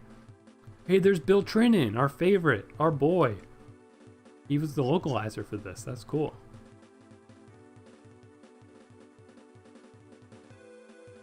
So yeah, I can try to figure out how. I think it would be really fun. I was thinking about this earlier, to do a WarioWare DIY stream and we can like make a micro game. Because it's one of those things where I played that game so much. I think I still remember how all the systems in that game work, and I could probably easily make a game without having to play tutorials and stuff. So we could like hop on and make like some weird Adventure Time micro game or something in that, if I can if I could get it to work, because I would have to be drawing and stuff with the mouse and stuff. I mean, with a DS stylus, because I'm not playing this on a PC. So I think that would for sure be fun, and then maybe smooth moves and stuff. Because the DS game Touched, we played quite a bit too, but I don't know if that would work too well playing it with a cursor. But I have very, very specific memories of playing or Touched. When we went to Disney World one time, we drove down to Florida, so we spent a lot of time in the car, like just trying to beat each other's records on levels in WarioWare Touched. I remember my sister made it like super far on I think on one of Jimmy T's levels in that game. And I was like, that's amazing. Like she made it to triple digits, I think. I was like, that's the first time I've ever seen that happen. That's crazy. But there we go. There's our wholesome nostalgic credits discussion. So there we go. So I was mocking them earlier. HowLongToBeat.com. They said this is a 2.5 hour long game. They were right. It's a 2.5 hour long game because an hour and a half of the game is the last level because it's very, very difficult. So yeah, thank you guys for tuning in. There's our epic transition character there. I mean, there's like some side mode stuff to look at. So maybe if we go to another WarioWare game, I'll play this one just for a little bit more so we can see the side game modes and stuff. Or maybe I won't. I don't know. So thank you guys for tuning in. I'm glad to be back streaming. They've been really fun so far. Everybody's been super nice in the chat and joining in and enjoying stuff. So I'm happy to continue doing this. I'm glad I'm able to be successfully entertaining to everybody. And also it's just fun. Like the drawing streams especially, like those give me a reason to draw. So it's definitely fun to do those.